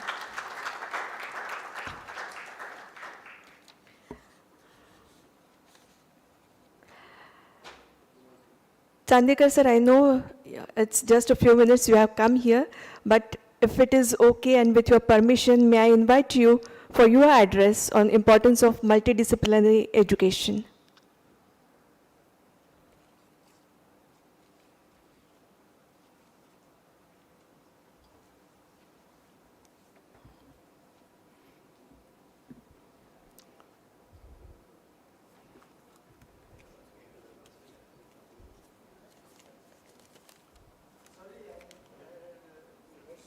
Oh, no problem, sir. Please, sorry.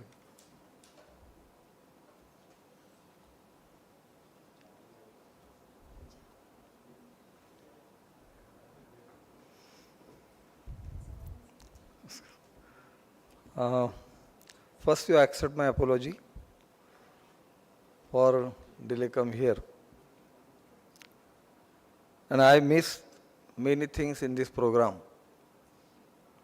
Sorry for that. Service Sarva of the Astute,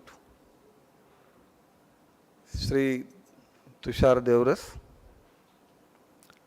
I miss his speech also.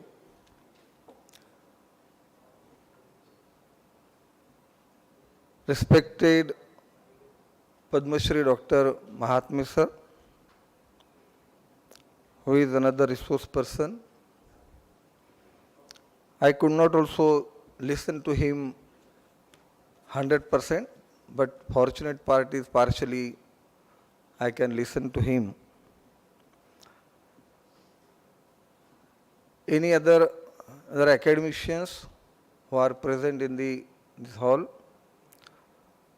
for this international career mentoring program?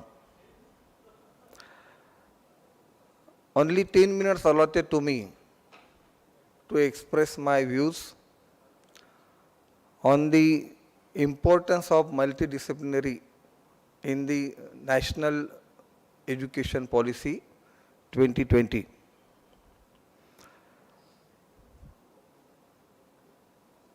And Vice President Advocate Narendra Vaidha also of my educational institution, any other academician.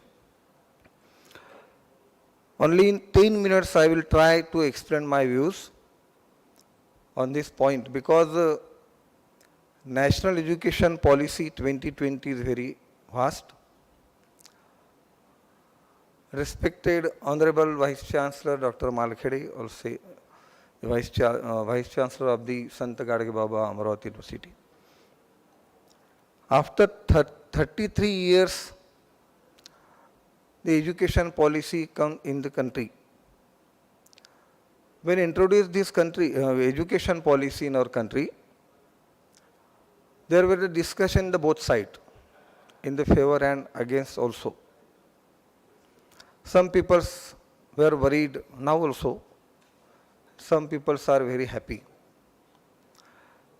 Question is not whether the education policy is suitable or not, beneficial or not. Now one question is arising regarding the national education policy is how that can be implemented. Because the present system is different and coming national education policy is totally different. But this is not new education policy for our country and for our culture. During this some period, we away from this past education policy which had in our country, that is Gurukul system. In our Rigveda, let noble thoughts come from all directions. ये हमारे ऋग्वेद में भी कहा है कि सभी direction से जो चीजें आती हैं उसको स्वीकारना चाहिए. On the basis we had the education policy at that time. The skill base, all type of skills were there.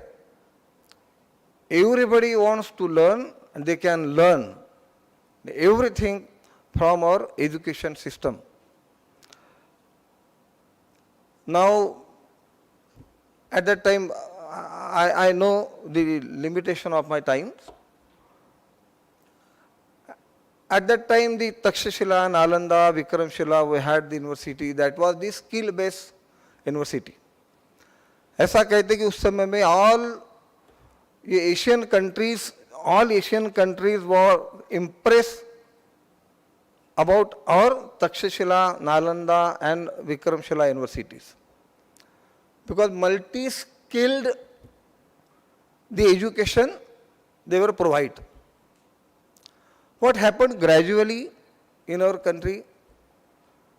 Narrow education system we have, watertight compartment, single discipline institution. I am commerce student, but I want to learn psychology. There was no scope. I cannot. Many things. Suppose just somebody got the automobile degree, but he doesn't know regarding the driver, how to drive the car. How we can say that he has fully learned? That is the drawback of the present education system. To avoid this education system, the National Education Policy introduced the multidisciplinary institution, MDI. What will happen in this education? How the question is raising, how that can be implemented? Another thing is also suggested by the Kasturi Rangan, who is the chairman of the National Education Policy 2020. Now we have 41,000 colleges in the country.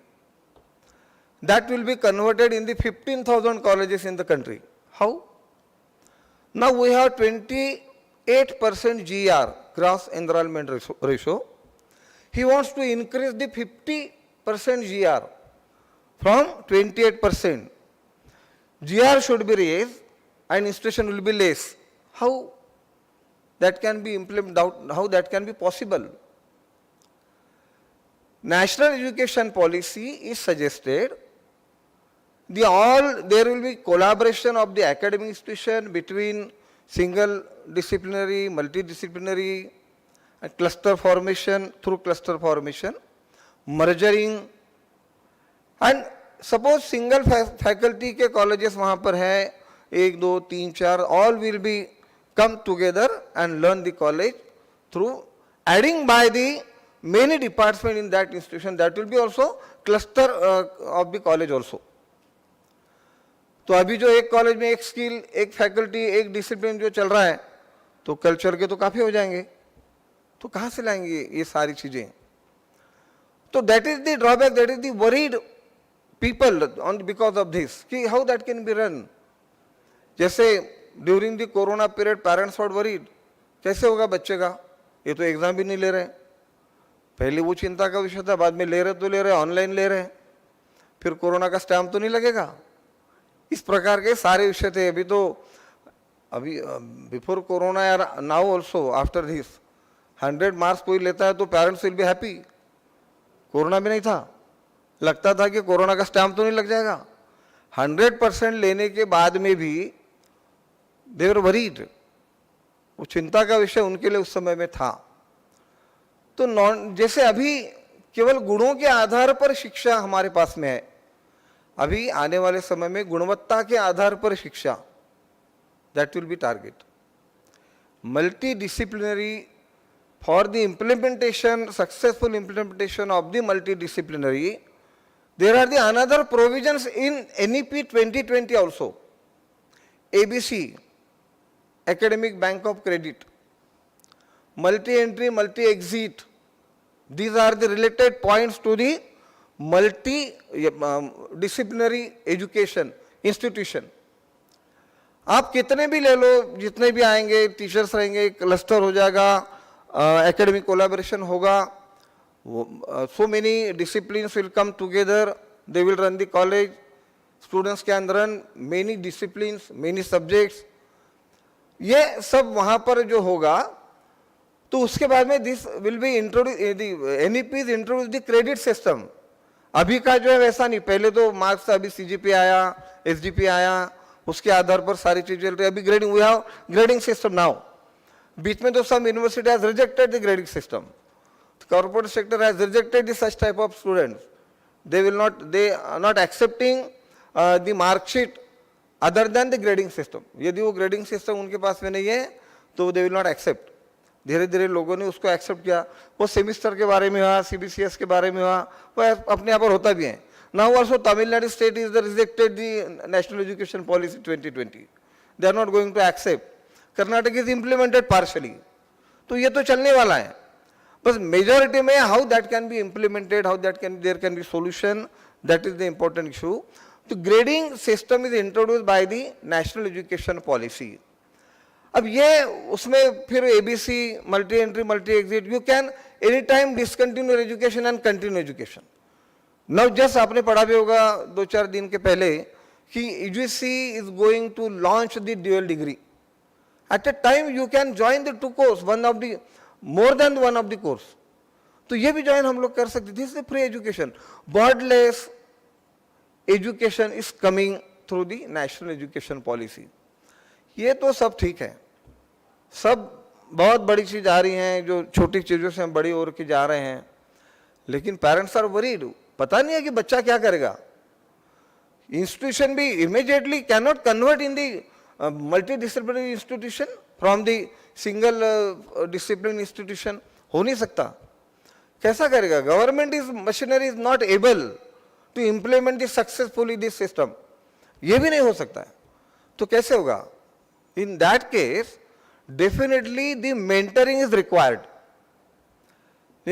On this reason also, definitely I congratulate to Tushar Devras. They organize this such type of program here and introduce the mentoring program regarding the career. Now also what is happening? Not skill-based, we have skill-based education system. This is the skill-less education system. अभी भी मैं, when I was the principal in Nasik College, Narendra Yadav was the vice chancellor of the Pune University. He called one meeting of the principal. He said, one of the best university, Pune University in the country, you know. उन्होंने कहा कि after completion the MBA, awarding the degree MBA from the Pune University, before joining the corporate company, but there is required to attend या fulfill the 1 month, 2 month, 3 month apprenticeship. What is the meaning of MBA degree of the Pune University? ये the one of the best university, who said? Vice Chancellor of the Pune University. This is the happening in our institutions. यदि ऐसा होगा, अभी तो बहुत सारा integrated आ रहा है, ड्यूअल डिग्री भी आ रहे हैं, मैंने जो बताया, तो ये सब चीजें धीरे धीरे बदलेगा. Students can not wait. वो तो राह नहीं देख सकते ना. ये तो ठीक है, कस्तूररंगन ने बता दिया कि 2030 तक 2050 तक 50% होगा, 15,000 कॉलेजेस हो जाएंगे. इसकी तो उम्र बढ़ते जाएगी.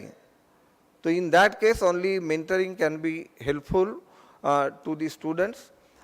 Definitely this topic national education policy is also very vast. There are the 3 categories, but we have no time. Now only the one topic is allotted to me, that is the multidisciplinary education. So this is the need of the time, which is introduced by the national education policy. Already we had in Takshashila, Nalanda and Vikramshila. Again we going to back, because बीच के period में after Macaulay education system the British rules come in the country, and that was the उस समय में ही हमारा काफ़ी education system उसमें बिगड़ गया. और I thanks to the Kasturirangan also, जो हम लोग पुरानी चीज़ों को भूल गए थे, फिर से उसको लाने का प्रयास यहाँ पर किया है. और only the object of the education policy to become a human being. Moral education जो गुरुकुल सिस्टम थी वो संस्कार के आधार पर थी, रोजगार के आधार पर नहीं. सॉरी टू से, केवल रोजगार से एजुकेशन परिपूर्ण नहीं होता है. जो संस्कार होगा, मॉरल एजुकेशन होगा तो ही होगा. That is also part of the national education policy. We should concentrate on what types of skills we had in that present past education system. You know, I will not repeat and mention that thing, otherwise many times we will take, and I know the limitation of my time. Whatever possible during the available time with me, I can try to express my views, and thanks for listening and bearing to me. Thank you. Thank you very much, sir. We all know here that national education policy is a very vast subject, but it was valuable to have your bird's eye view on the subject and your views on need of mentoring, and especially from Gun se Gunavatta tak and our sanskar. Thank you for bringing our past again on forefront, because it will prove as a base for inspiration for all of us. And now may I invite Honorable Dr. Dilip Malkhede for a speech on importance of international university collaboration with regards to UGC and AICTE initiatives.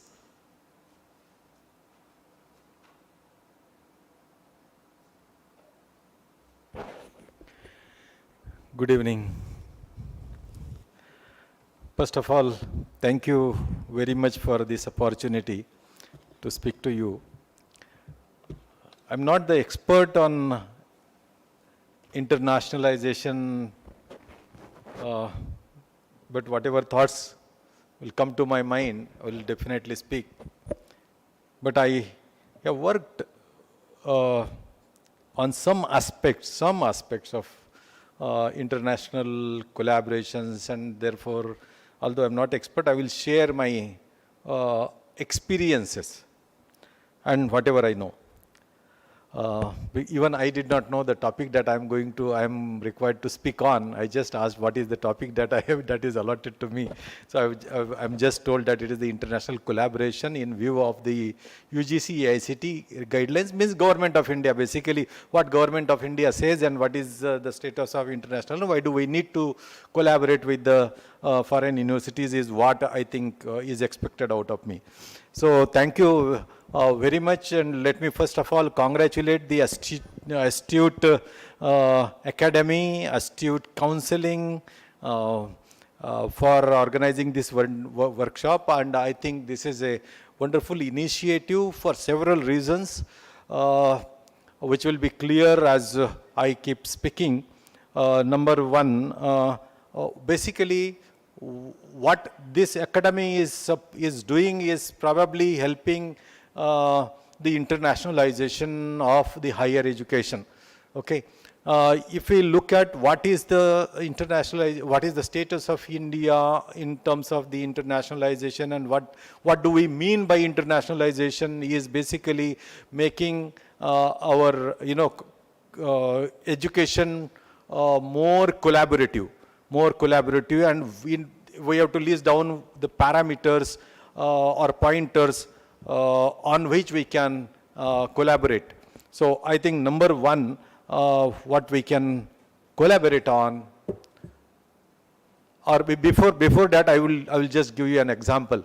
How many students are coming to India for taking higher education, because we are our second largest technical education system in the whole world. So number of colleges, number of students studying in the technical institution and higher education in general, we are the second largest. So we should have second largest number of international students also, right? But if you look at the numbers are very, very discouraging. Look at the number of students going from India abroad. That's also very astonishing numbers, okay? So what are the numbers? And also I will give you one figure to think on. What is the budget of the Government of India's Ministry of Education? It is 90,000 crores, okay? 90,000 crores. Now let us look at the number of students going and number of students coming in. Number of students coming into India for higher education was around 47,000 couple of years before. Maximum, suppose there are some unregistered, unnoticed, maybe 50,000 students coming to India. How many going out? More than 5 lakhs. So it's 10 times more. Globally, we are the second largest country that sends the students from their country to outside education. First being China, India is the second. Okay, so it is almost proportionate to the population.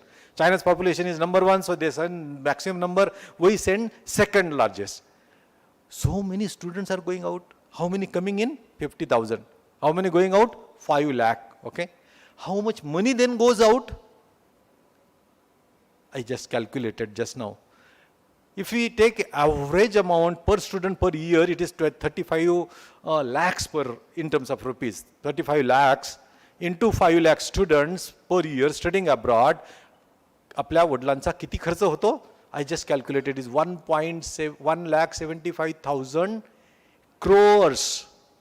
Now why I told you the budget of Ministry of Education as 90,000, now compare the two figures.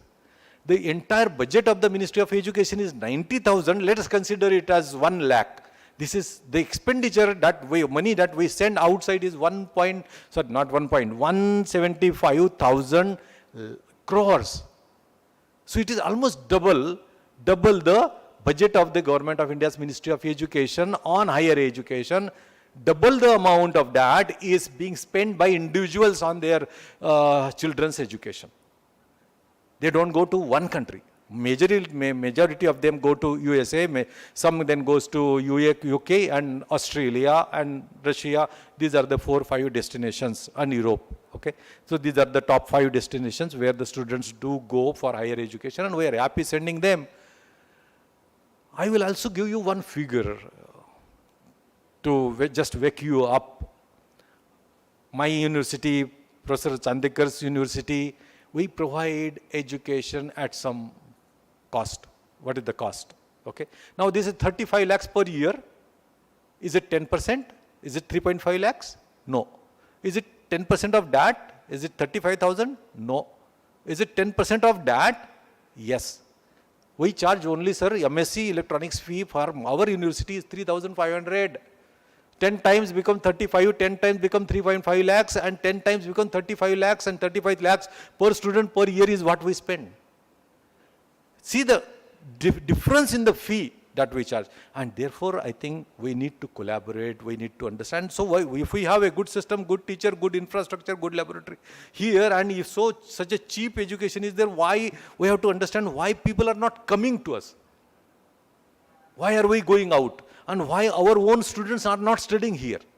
And I think therefore quality comes in. Quality is to be thought of, and therefore that is the importance of Astute Academy.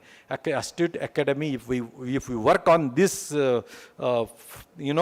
figures, you work around these figures, you tell how much you spend, and if you have good universities here, you promote them and collaborate with the international universities, bring some teachers from there, either physically or online mode, I think quality here also can be provided. And there are many methods to do that. Number one is making the curriculum internationalization of curriculum. So what they teach is actually what we teach here. What they teach is what we teach here. At least in engineering, I can tell for sure. In mechanical engineering, I used to look at the curriculum of my engineering thermodynamics subject. What they teach is even less than what we teach here. So curriculum-wise, there is not much of the difference, but even if there is some difference, we should actually learn from them, make our curriculum as per their expectation, their standards. So internationalization of curriculum can be done through collaborations like this. If not, then let the students go, or the teachers come, or let Indian teachers go and their students come. So we call this to and fro movement as mobility of people. Now, mobility of people can be for the longer duration, it can be for the shorter duration, it can be faculty mobility, it can be students mobility. Students mobility also for the shorter duration or full duration, but standard models are 3 years here, 1 year there, or 2 years here, 2 years there. So we can call it as either the joint degree or the dual degree to save the cost. I had myself, signed MOU with the universities in USA, University of Alabama and University of Tennessee Tech, where we used to send students, 1 year here and 1 year there, and that used to reduce the costs very significantly. But when the student used to go to the USA for second year, they used to get the job there itself, and they used to be absorbed also. It is just 1 year of cost of education, and that too, when it was through collaboration, it was very substantially low. If you collaborate, the fees are very low. It's not 35 lakhs. So that is the importance of collaboration. India also had run some programs. UGC had given the responsibility to IIT Kharagpur to run GIAN program, GIAN, called as GIAN program, under which the foreign faculty used to come to India, used to stay here for a week, deliver since morning till evening the course. Similarly for all the 4, 5, 6 days, depending on the content, and the entire expenditure used to be borne by the government of India, and such programs were conducted, I think, more than 2,000 courses, more than 2,000, huge number. So huge number of faculty actually got benefit of the trainings of the foreign faculty. But as Dr. Mahatme also, Mahatme, right? Huh? Mahatme mentioned that you look at the doctors in USA and out of 10, you will find 3 good doctors who were Indians. Similarly, there also in academics, Indian faculty members are large in number, and under the Gyan program, Government of India spent a lot of money. Who came to India were actually Indians. So the whole purpose was actually lost, but they should have called or invited the persons of foreign origin, but anyways, they were also good, and they were our own people. What experiment I had done when I was working at AICTE as advisor, we used to send students for short term. I talked about students' mobility, short term mobility to a long term mobility. It's not 1 year or 2 year or 4 year, but it's short duration. 3 months we used to send them during vacations for internships, doing internship. We used to send 300 students every year, very successfully in the top 500 Canadian universities. Very successfully we used to send, they used to welcome our students, they used to provide the internship for 3 months. But when we looked at, because it was student exchange, when we looked at how many Canadian students are interested to come in to India, when we had actually committed to host them, spend money for their accommodation, for food, everything free, none came. None came. 0 Canadian student was interested in coming to India, but it was one-way student exchange. We cannot call it as exchange. Let me just put the facts before you. If we don't start collaborations now very rigorously, what may happen is we will have to invite foreign campuses here in India, which were restricted. I think now it is being allowed. I think recently some bill has come and was passed, and I think now the doors are open, Indian doors are open for Indian university, foreign universities. I think it is not for campus, it is for collaboration. So top 100 universities, now you should be happy. So it is a recent phenomena. So we can collaborate, but not with any XYZ university, only top 100 universities we can collaborate with. But our universities, Indian universities can be set up outside. And there are examples. Like in Dubai, you find BITS and even VIT, and I think SRM is also there, okay? And yeah, MET is also there. So but no foreign university campus is yet set up in India. And therefore, there is a need for rigorous collaboration. So until they come, and I think once they come, there will be more work for you. More work for you, because they are not going to set up their physical infrastructure. So they will look at the good infrastructure available, and they will come in your own campus. I think that should happen in the beginning. This is about UG and PG program. PhD, if you look at PhD, for PhD collaborations are relatively easy. One of our friend, Dr. Shendokar, who just we were referring to, he and me, we sent many students for doing PhD there, because when we go for PhD, we get good amount as a scholarship. For UG, it's difficult. For PG, it's relatively easy, but PhD, it is very easy. And there are at least 20 such examples which we can quote who have gone outside and they have earned a good stipend, PhD fellowship. I was part of the delegation. I mean, some universities from India, about 30 universities, and we had gone to USA once to UK and visited many good universities, and most of those universities, Indian universities, which we had taken to UK and USA, they are in some way collaborating. If not, at least international conferences are happening in joint manner. So and we are all aware of those international conferences. There is a Government of India's very popular program called as Study in India program. Study in India program and there is a big team and a big person, a very big officer who is leading this mission. They go country to country, promote our higher education. With their effort, the number of students coming in is 45, and most of the cases we are providing them free education because upon the product gheto na, they give us free initially. So we are also providing admissions free initially, so that they come, then they take the message back and they talk about their educations, hoping that someday they will realize our educational system, and then we will start getting the students who will pay.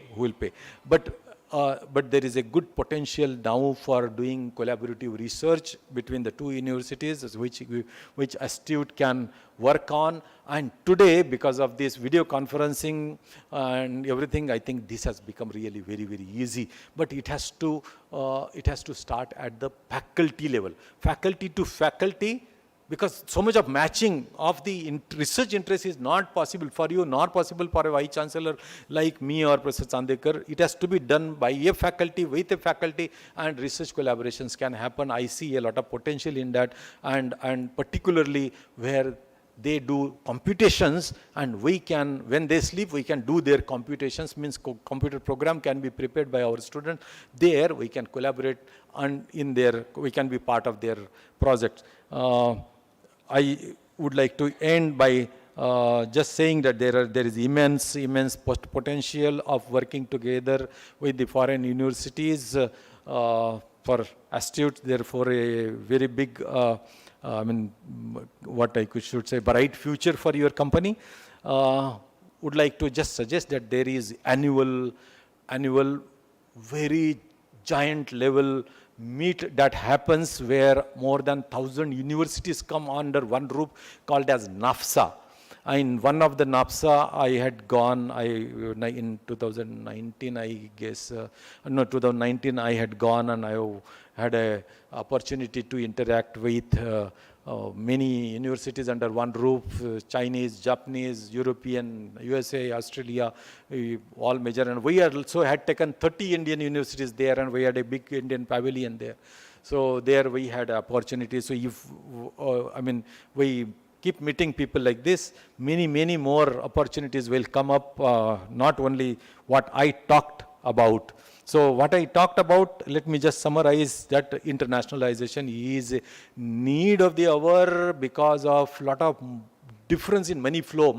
We are not a rich country. We can't afford to spend about 2 lakhs crore per year of amount for higher education when we are ourselves very rich in terms of the higher education, in terms of infrastructure, equipment, faculty, they're all very good.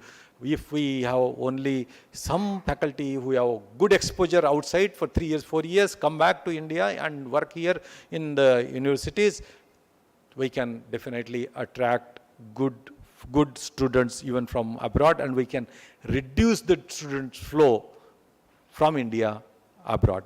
That's what is one thing. Then study in India program and PhD, I said, is very easy to get funding also, and maybe visit to NAFSA and many such similar expositions where you can really see a lot of opportunities of working with international universities. So thank you very much for this opportunity. I think I was given the topic of collaborating with, the importance of collaborating with Indian foreign universities, keeping in view AICT, UGC and Government of India initiatives. I hope I was not too much out of track. Thank you very much.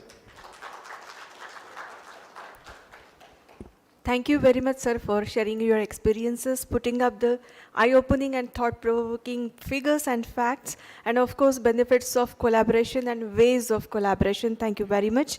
And now may I invite our another guest of honor, Honorable Dr. Raj Gajbie, who is Dean of Government Medical College, and his topic is Importance of Clinical Exposure for Aspiring Doctors.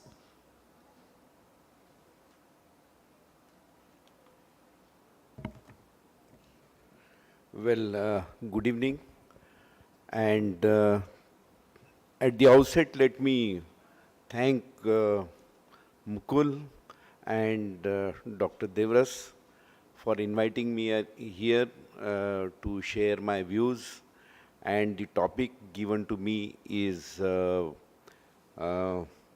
importance of clinical exposure for aspiring doctors.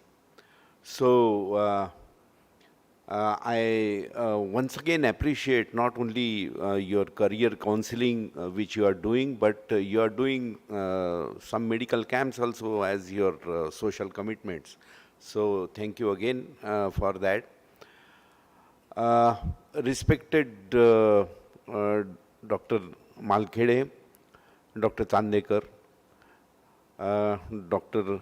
Kajal Mitra, Dr. Mahatme has gone, and dear friends, parents and students who have come here. So just a word about the research which Mr. Devras was telling us about. So we are very, very poor. Our country is very, very poor in research. We have to accept this fact.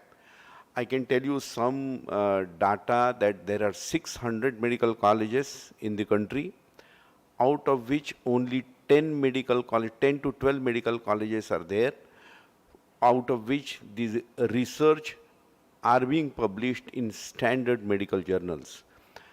Whereas the rest of the research under the name of the research, they are just copying and copy paste, doing a copy paste things. So this is the status of research in a branch like even medical profession. So you can imagine the things of research in some other branches. So I welcome if there are some aspiring doctors in this gathering.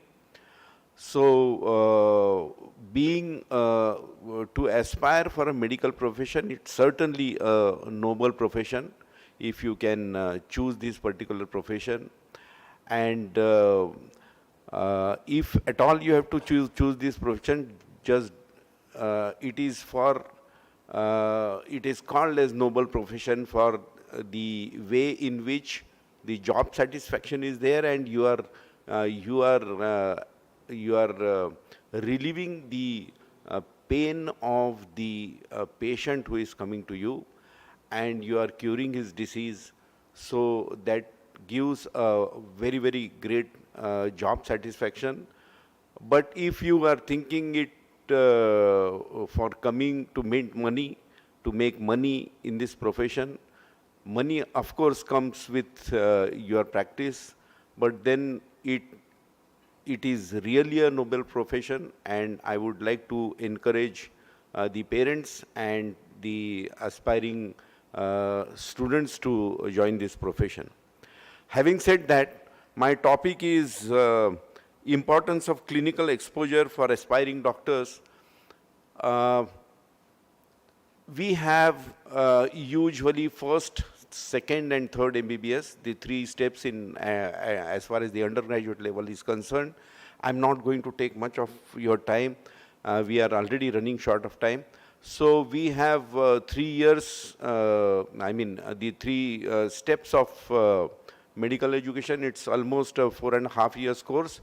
In first year, we have anatomy, physiology, and biochemistry, as these are the non-clinical subjects. Whereas the clinics of the students, they start from the second MBBS.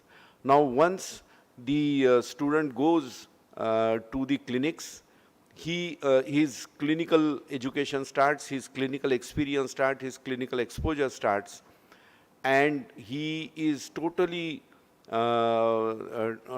introduced to a very, very different environment. So what is that environment is a ward, a hospital building, and the patients, which he has never seen. Now he has to start interacting with the patient. He has to be very, very compassionate with the patient when he talks with the patient. He has to know the problems of the patient, the complaints of the patient, which he has to listen. He has to be a very good listener. And then once the patient narrates him his story, his complaints, then he has to just write it down and then he has to do the clinical examination of this patient. There are huge amount of patients as far as India is concerned. We are the topmost country, or this second topmost country might be in the world, where we have such a good clinical material, and the doctors which do pass out from our country, they do have a huge clinical experience. So whatever clinical material we have, we do not have elsewhere in the country, because, of course, because of the population. So he has to take down the history, he has to examine the patient. Now, if you talk about the MCQs and the virtual learning, you have to examine, you have to touch the patient, you have to be very compassionate with the patient. It cannot be done on computers and on virtual learning.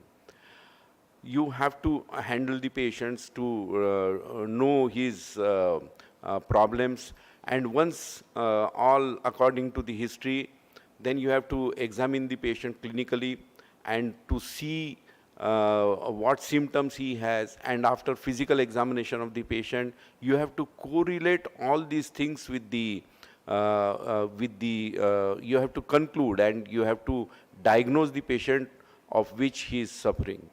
So the clinical exposure is absolutely necessary as far as the doctors are concerned. Otherwise, if they do not have this particular clinical exposure, clinical experience, then probably they will be technicians rather than becoming doctors. So this clinical exposure as far as his medical education is concerned, then he goes for his, after completion of his medical education, he goes for his postgraduate course. In postgraduate courses, he has to have a hands-on learning.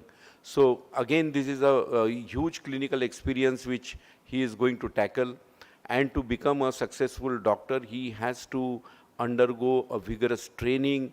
And for the first time, he gets on hands-on, like Dr.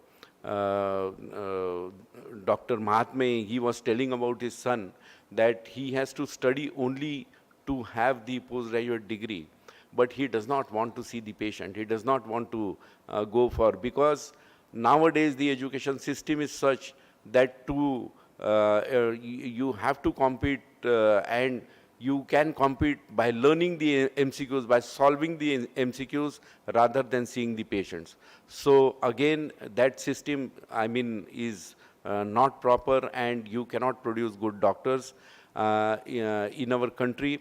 But then after while doing post-graduation, they have very good exposure to the clinical skills, to the they have to do surgeries, they have to operate on cataract surgeries, they have to do various different type of surgeries in all the subjects, and then they become a professional good doctor where they can subsequently practice effectively. So clinical importance and clinical exposure as far as the doctors are concerned, it does have a very important role to play, and then subsequently so as to become successful doctors, and they can then excel in their career. So this I just wanted to share about the clinical importance of the in medical field. So I thank once again Mukul and Devra Saab for inviting me here, and thank you for a patient hearing. Thank you. Thank you very much, sir, for sharing your views and what it takes to be a good doctor and choosing a noble cause to live in. Now, may I invite Dr. Kajal Mitra, Dean in K.P. Salve Institute of Medical Science, Nagpur, and he would be talking on the topic, Need for Medical Research in MBBS Curriculum.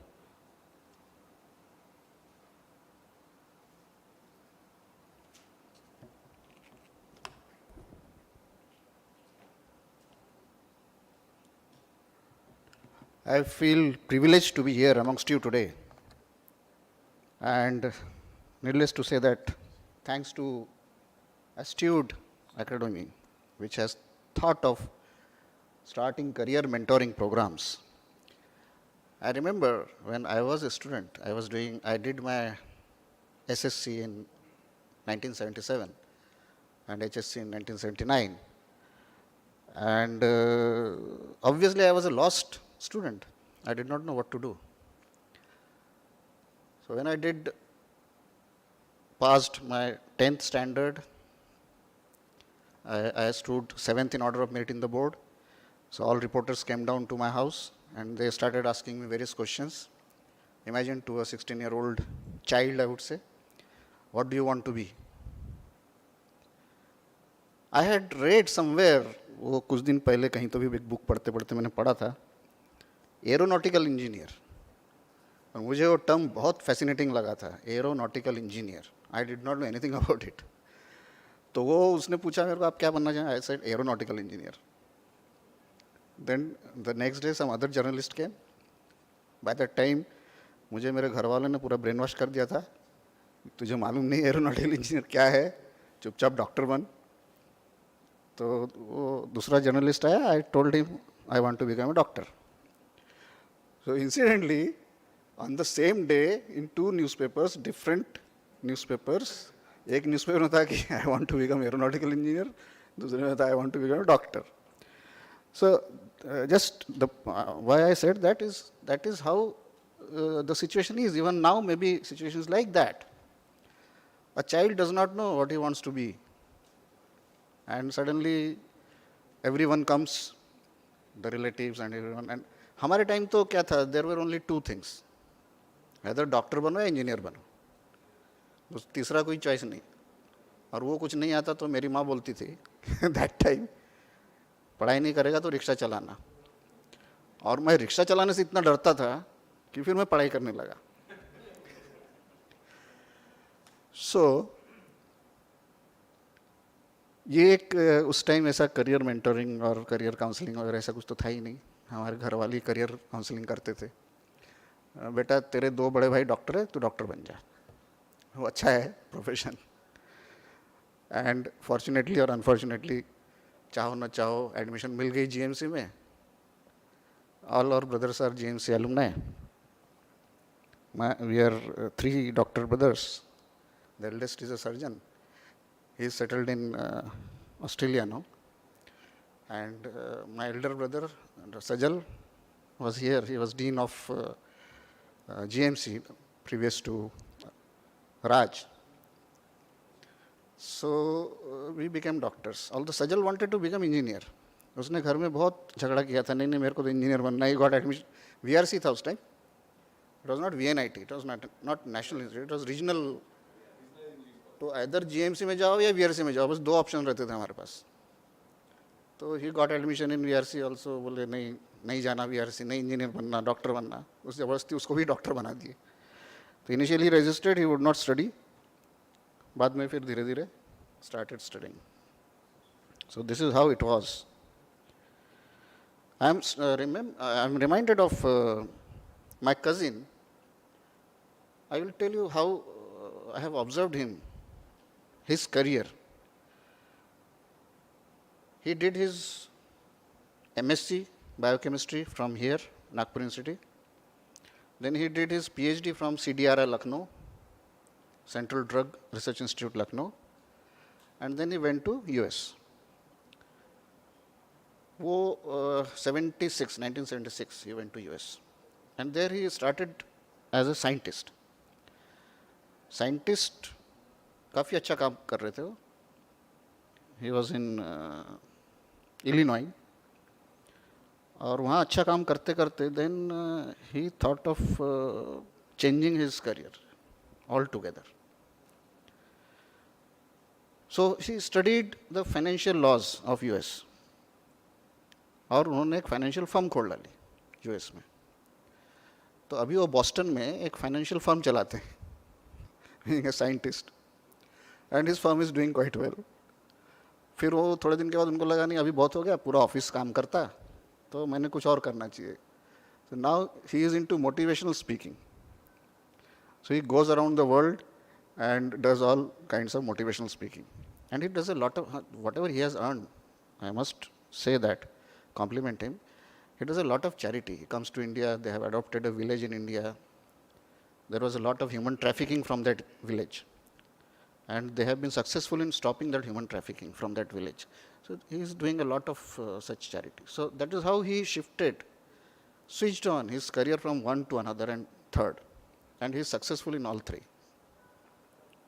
So that is how the opportunity should be.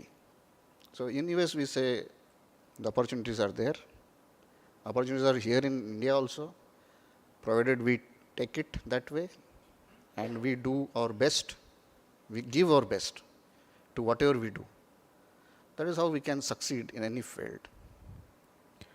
My another cousin is a product of MIT. MIT, not this MIT, not that MIT we know. MIT is Manor Institute of Technology, located in Gondia. That institute is on the verge of being closed down now. But he is a successful computer engineer in US. He is sitting in Silicon Valley, California. So this is how the career can go on. And I saw the career graph of our chief guest, Mahatma sir. मैं जब MBBS करने के बाद I did my post graduation, तो post graduation में हमें उस time 2 house job करने पड़ते थे इन 2 सब्जेक्ट्स, और फिर उसमें से एक सब्जेक्ट लेना पड़ता था for post graduation. That system has gone now. तो I did 1 house job in ophthalmology under Mahatma sir. Mahatma sir was my lecturer and I was a house officer. तो महात्मा सर और मैं, हम लोग रात में जाते थे, कॉल आते थे रात में for eye donation, and we would go ambulance में बैठकर आई निकाल के लाते थे, और नेक्स्ट डे फिर महात्मा सर उसको कॉर्नियल ट्रांसप्लांट करते थे. यू नो कॉर्नियल ट्रांसप्लांट, जो फ्रंट पोर्शन होता है ना आई का, that can be transplanted from one person to another, and that can give vision to a blind person. So we used to do that. We did a lot of such things. Then look at his career. He left GMC Nagpur, and then he started his own clinic, earned good name there. Then he started his institutes. He's training so many doctors now. And then, of course, he switched to politics. And today he is Rajya Sabha member. So this is how a career graph can go, provided we want it to go that way. Having said all this, my topic is, today's topic is research in MBBS curriculum. I remember when we were students in GMC, in 1983, I was in 2nd, 3rd year, and that time a new proposal from ICMR came, Indian Council of Medical Research, and that was ICMR STS, that was short-term studentship, ICMR short-term studentship. And they started funding undergraduate students for research, a short-term research of 2 months during vacation.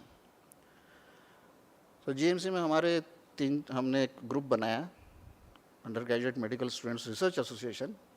उसमें कुछ 14 students थे हमारे. हमने research किया. My research was on sickle cell anemia, I still remember, and I got that STS ICMR. उसमें मेरे साथ एक मेरा बैचमेट था, Hemant Kulkarni. I don't know whether you know him, because then he did his MD in PSM. He always had a scientist type, ऐसा उसका ये था. So he did MD PSM and then he shifted to US. Today he is doing very basic research in US. A few years back he had come to India, so I invited him for delivering a lecture in my institute. And he talked about lipidomes. I had not heard this term, lipidomes. So he told me that they have given this research project as the term as lipidome. I said, why lipidome? So he said, lipid, we all know, lipid is fat, basically. And Om, he said, हमने ओम, हमारा जो ओम होता है, वो ओम को उसमें ये किया. The universe of lipids, lipidome. And he told us that they have discovered so many lipids in body. हमें तो कुछ ही मालूम रहता है, कोलेस्ट्रॉल जो है, एक कोलेस्ट्रॉल नाम हमको मालूम रहता है, high density, low density, very low density, these are the types of cholesterols. हमें ये 4-5 ही मालूम है. He told us so many types of lipids in the body which they have discovered, which we do not know. अभी भी clinical practice में they have not come. So I asked him, how did you do this? So he showed picture of a machine, a computer, huge computer, supercomputer, and some machines. I asked him how much this costs. He said $400 million. So that is the kind of fund that you were talking about is there in US. We cannot think working at that level. Research, to the best of my knowledge in India, as Raj has also said, we pick up a topic, उसमें हम एक patient का sample size बनाते हैं, 100 का sample size, 200 का sample size, उनकी study करते हैं, उनका डाटा कलेक्ट करते हैं, डाटा को एनालाइज करते हैं, कंपेयर करते हैं from some previous authors, and we produce a research paper. That is all research is about, mostly in India. How many research projects in India go for patenting? How many? Hardly any. So patents are very important. That shows the ultimate success of a research. कि आपने कुछ नया बनाया, नया कुछ किया.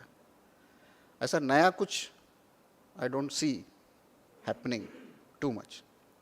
We have started recently in our institute, financing the patents. So if one comes out with a good patent, we finance that. We have allocated fund for that. So these things are not much in vogue in India. I am reminded of another thing that I talk about it everywhere, and that is any research should be for the society. Any research outcome should be for the society. If it is not for the society, then it's of no value. So, any patent, if it is done, should not cost much to the person or to the patient.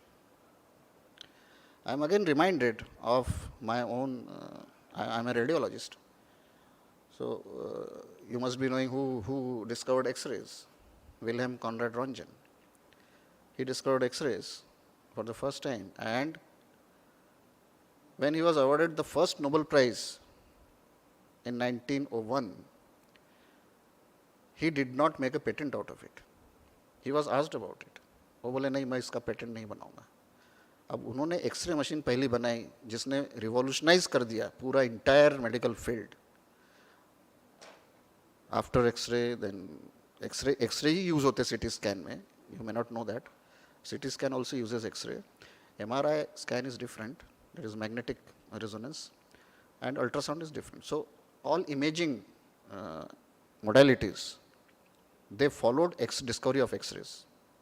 And today we can see inside the body of a human being without opening it. So, Röntgen said that I will not make a patent of it because I want it to reach to the poorest of the poor person of this earth. उन्होंने अगर उसका patent कर लिया रहता, he would have earned billions and billions for that. At the same time, that would have been very costly for the people. So this is how the final outcome of a research should be. That is what I believe. As on today, it's not mandatory on the part of an undergraduate medical student to do research. It is not mandatory, either in MCI or NMC Act or anywhere, or in any syllabus. It is voluntary. So what we have done, as I told you about ICMR STS projects, we encourage all our students to take up ICMR STS projects. The best of the qualities of research projects, they get sanctioned by ICMR. So if 80 of our students, they apply, maybe 10 or 12 will be sanctioned. So rest of the students, those who have done so much of mehnat on this, what we do, we ask them to apply to MUHS. MUHS is Maharashtra Institute of Health Sciences, under which we are all affiliated. There is a project by MUHS, which is MUHS STS. So if they get there, then it is well and good. Otherwise, we have made our own STS, NKP STS. So we also fund them, and they do research for 2 months, produce a paper, and we fund them. We give them some money. So this is what we do. In postgraduate curriculum, obviously they do thesis in MD and MS. So thesis is a type of research. They prepare a thesis and send it for publication. Now publication has been made mandatory by MCI. So they have to present one poster, they have to present one paper in a conference, and they have to do a publication. So 3P is what they want. So this is about postgraduate education, and undergraduate, I told you, it's all voluntary. So unless a research kind of mindset is there in a student, I always tell my students that you should be curious. What is research after all? It is a curious mind which wants to find an answer, and that becomes research. So one should have a curious mind. ये ऐसा है तो ऐसा क्यों है? ऐसा क्यों होना चाहिए? And there are so many things around us, if we look at. I always give them that example again of Röntgen. How Röntgen discovered X-ray, it's very interesting. He did not know, nobody knew कि ऐसा कुछ होता है X-ray वगैरह. He was experimenting with some cathode ray tubes in his laboratory. और उसके drawer में, wooden drawer में अंदर photographic plates रखी हुई थी. And he was experimenting somewhere. And what he found when he took out those photographic plates, they were exposed. Photograph जो plate होता है, वो exposed थे. He did not understand कि exposed कैसे हुआ. Unless they are exposed to light, they will not get exposed. So he thought about it. And then he thought कि मैं जो experiment कर रहा हूँ उसमें हो सकता है कोई invisible rays निकले, which reached this, which penetrated the wood and reached the photographic plate. This is what he thought. अगर उन्होंने ऐसे रख दिया रहता, हाँ हो गए होंगे एक्सपोज, खराब हो गए, चलो छोड़ो, he would not have thought about it कि ऐसा कुछ हुआ होगा तो आज एक्सरे नहीं होते. So it's the curious mind which produces a good quality research. So therefore I tell all my students to have a curious mind always and look around them cautiously where they can find such a thing. And failures are part of life. Again, one example, Thomas Edison, bulb, he discovered bulb. ये जो bulb हम देखते हैं, courtesy Thomas Edison, he failed 1,000 times. He thought of producing something like a bulb. He failed 1,000 times. And then he created a bulb. तो उनको किसी ने ऐसी बोला बात करते करते, अरे आप तो फेल हो गए, 1000 बार तो आप फेल हो गए. तो he said, no, I did not fail 1,000 times. I learnt 1,000 ways in which it cannot be done. See the difference, see the mindset. So this is another example. All my student friends here, if there are, there are few, I will tell them not to take failures badly, take them in your stride. Everyone fails.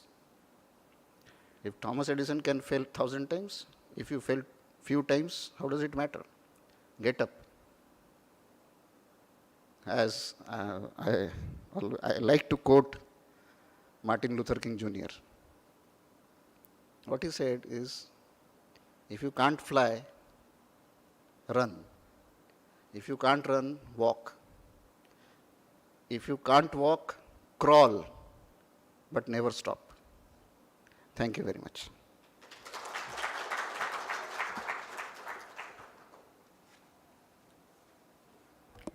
Thank you very much, sir, for sharing research scenario in medical field. And the ways one can learn 1,000 times and not fail. Thank you very much. Actually, Astute has lined up talks of many eminent educationists today, but due to short of time and lack of time, we would wind up today and have another good session for those educationists who were invited today. And I beg a pardon for that on behalf of Astute and invite Mr. Mukul Chimote for vote of thanks.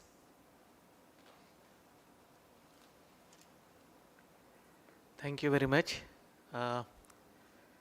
थोड़ा समय जो रहता है ना, अच्छी चीज़ों के लिए समय हमेशा कम पड़ता है. और ये जो इवेंट सोचा था तो इसमें बेसिकली मेंटरिंग प्रोग्राम में बहुत सारे, जैसे डॉक्टर देवरस ने कहा कि बहुत सारे पार्ट्स हैं इसमें. कि फर्स्ट एक है कि 9th से 12th का ग्रूमिंग, फिर ग्रेजुएट लेवल का ग्रूमिंग और फिर मेडिकल मेंटरिंग का ग्रूमिंग. ये समराइज मैंने करना चाहिए इसलिए फिर से बता रहा हूँ. और इसलिए फिर एक थॉट प्रोसेस था कि अलग अलग कार्य क्षेत्र से अलग अलग फैकल्टीज़ को एकत्रित किया जाए और थोड़ा ये रखा जाए हमारी विचारधारा कि हम किस तरह से सोच रहे हैं हमारे नेक्स्ट जनरेशन को आगे लेके जाने के लिए. क्या हम रिवोल्यूशन ला सकते हैं हमारे सेक्टर में जिससे आने वाली अच्छी पीढ़ी बने, है ना, अच्छे सिटीजन्स हम दे सकें और वर्ल्ड को आगे लेके जा सकें. तो ऐसे हम अलग अलग सेक्टर्स में काम करते हैं और 9th से 12th का भी ग्रूमिंग है. मेडिकल रिसर्च में जैसे मैंने सर से भी मुलाकात की थी, सर से भी मैं पर्सनली मिला हूँ. And we take the student right from part step MBBS first till his post graduation residency तक. ये जो सारा रिसर्च का सर ने बताया, इसके लिए सारी हेल्प एस्ट्यूट करता है. वैसे ही 9th से 12th तक के जो भी बेस्ट ऑफ द यूनिवर्सिटीज़ के लिए किसी भी स्ट्रीम के लिए we prepare the student for that, for best of the universities in the world globally.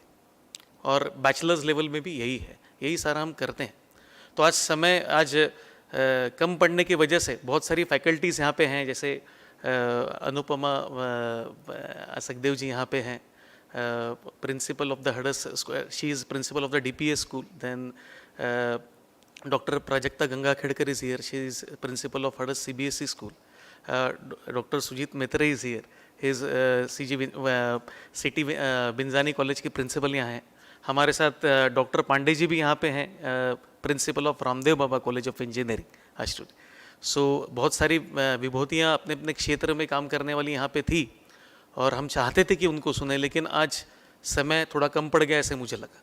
और मैं भी सीखा कि थोड़ा और समय लेके अगले समय जब मैं करूँगा तो इसको 2 दिन का समय रखना चाहिए, है ना. 3-4 दिन का 3 से 4 घंटे का समय लेके 2 दिन में इसको करना चाहिए. तो बहुत सारी नए विचार हमें सुनने मिलेंगे.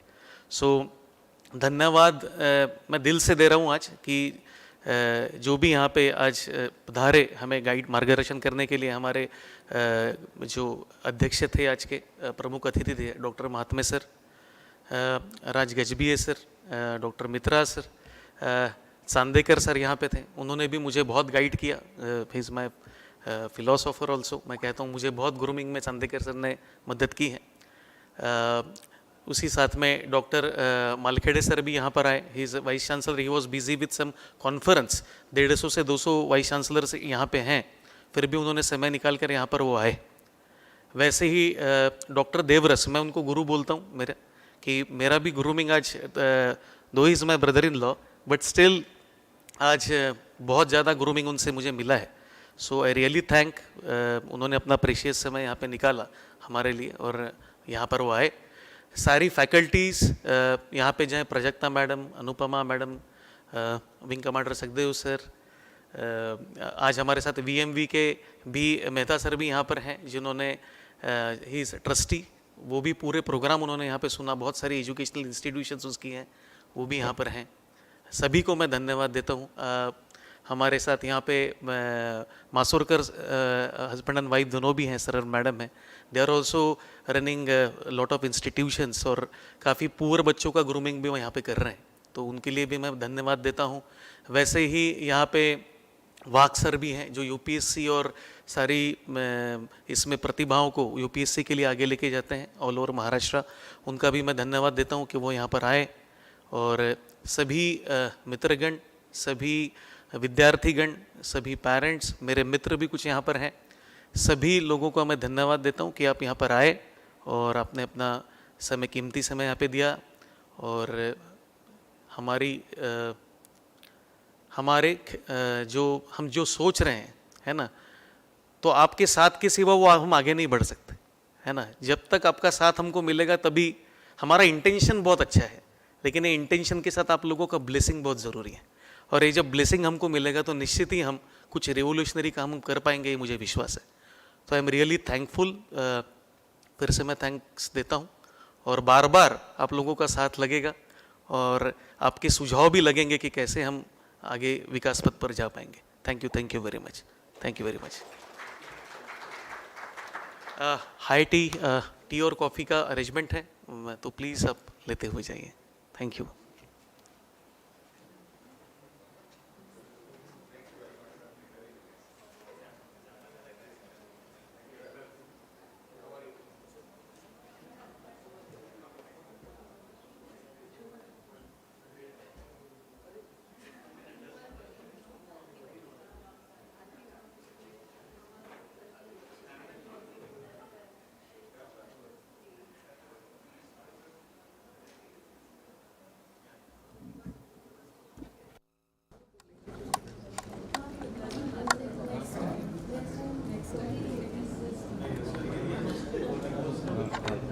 स्ट्रीमिंग बंद करने का है।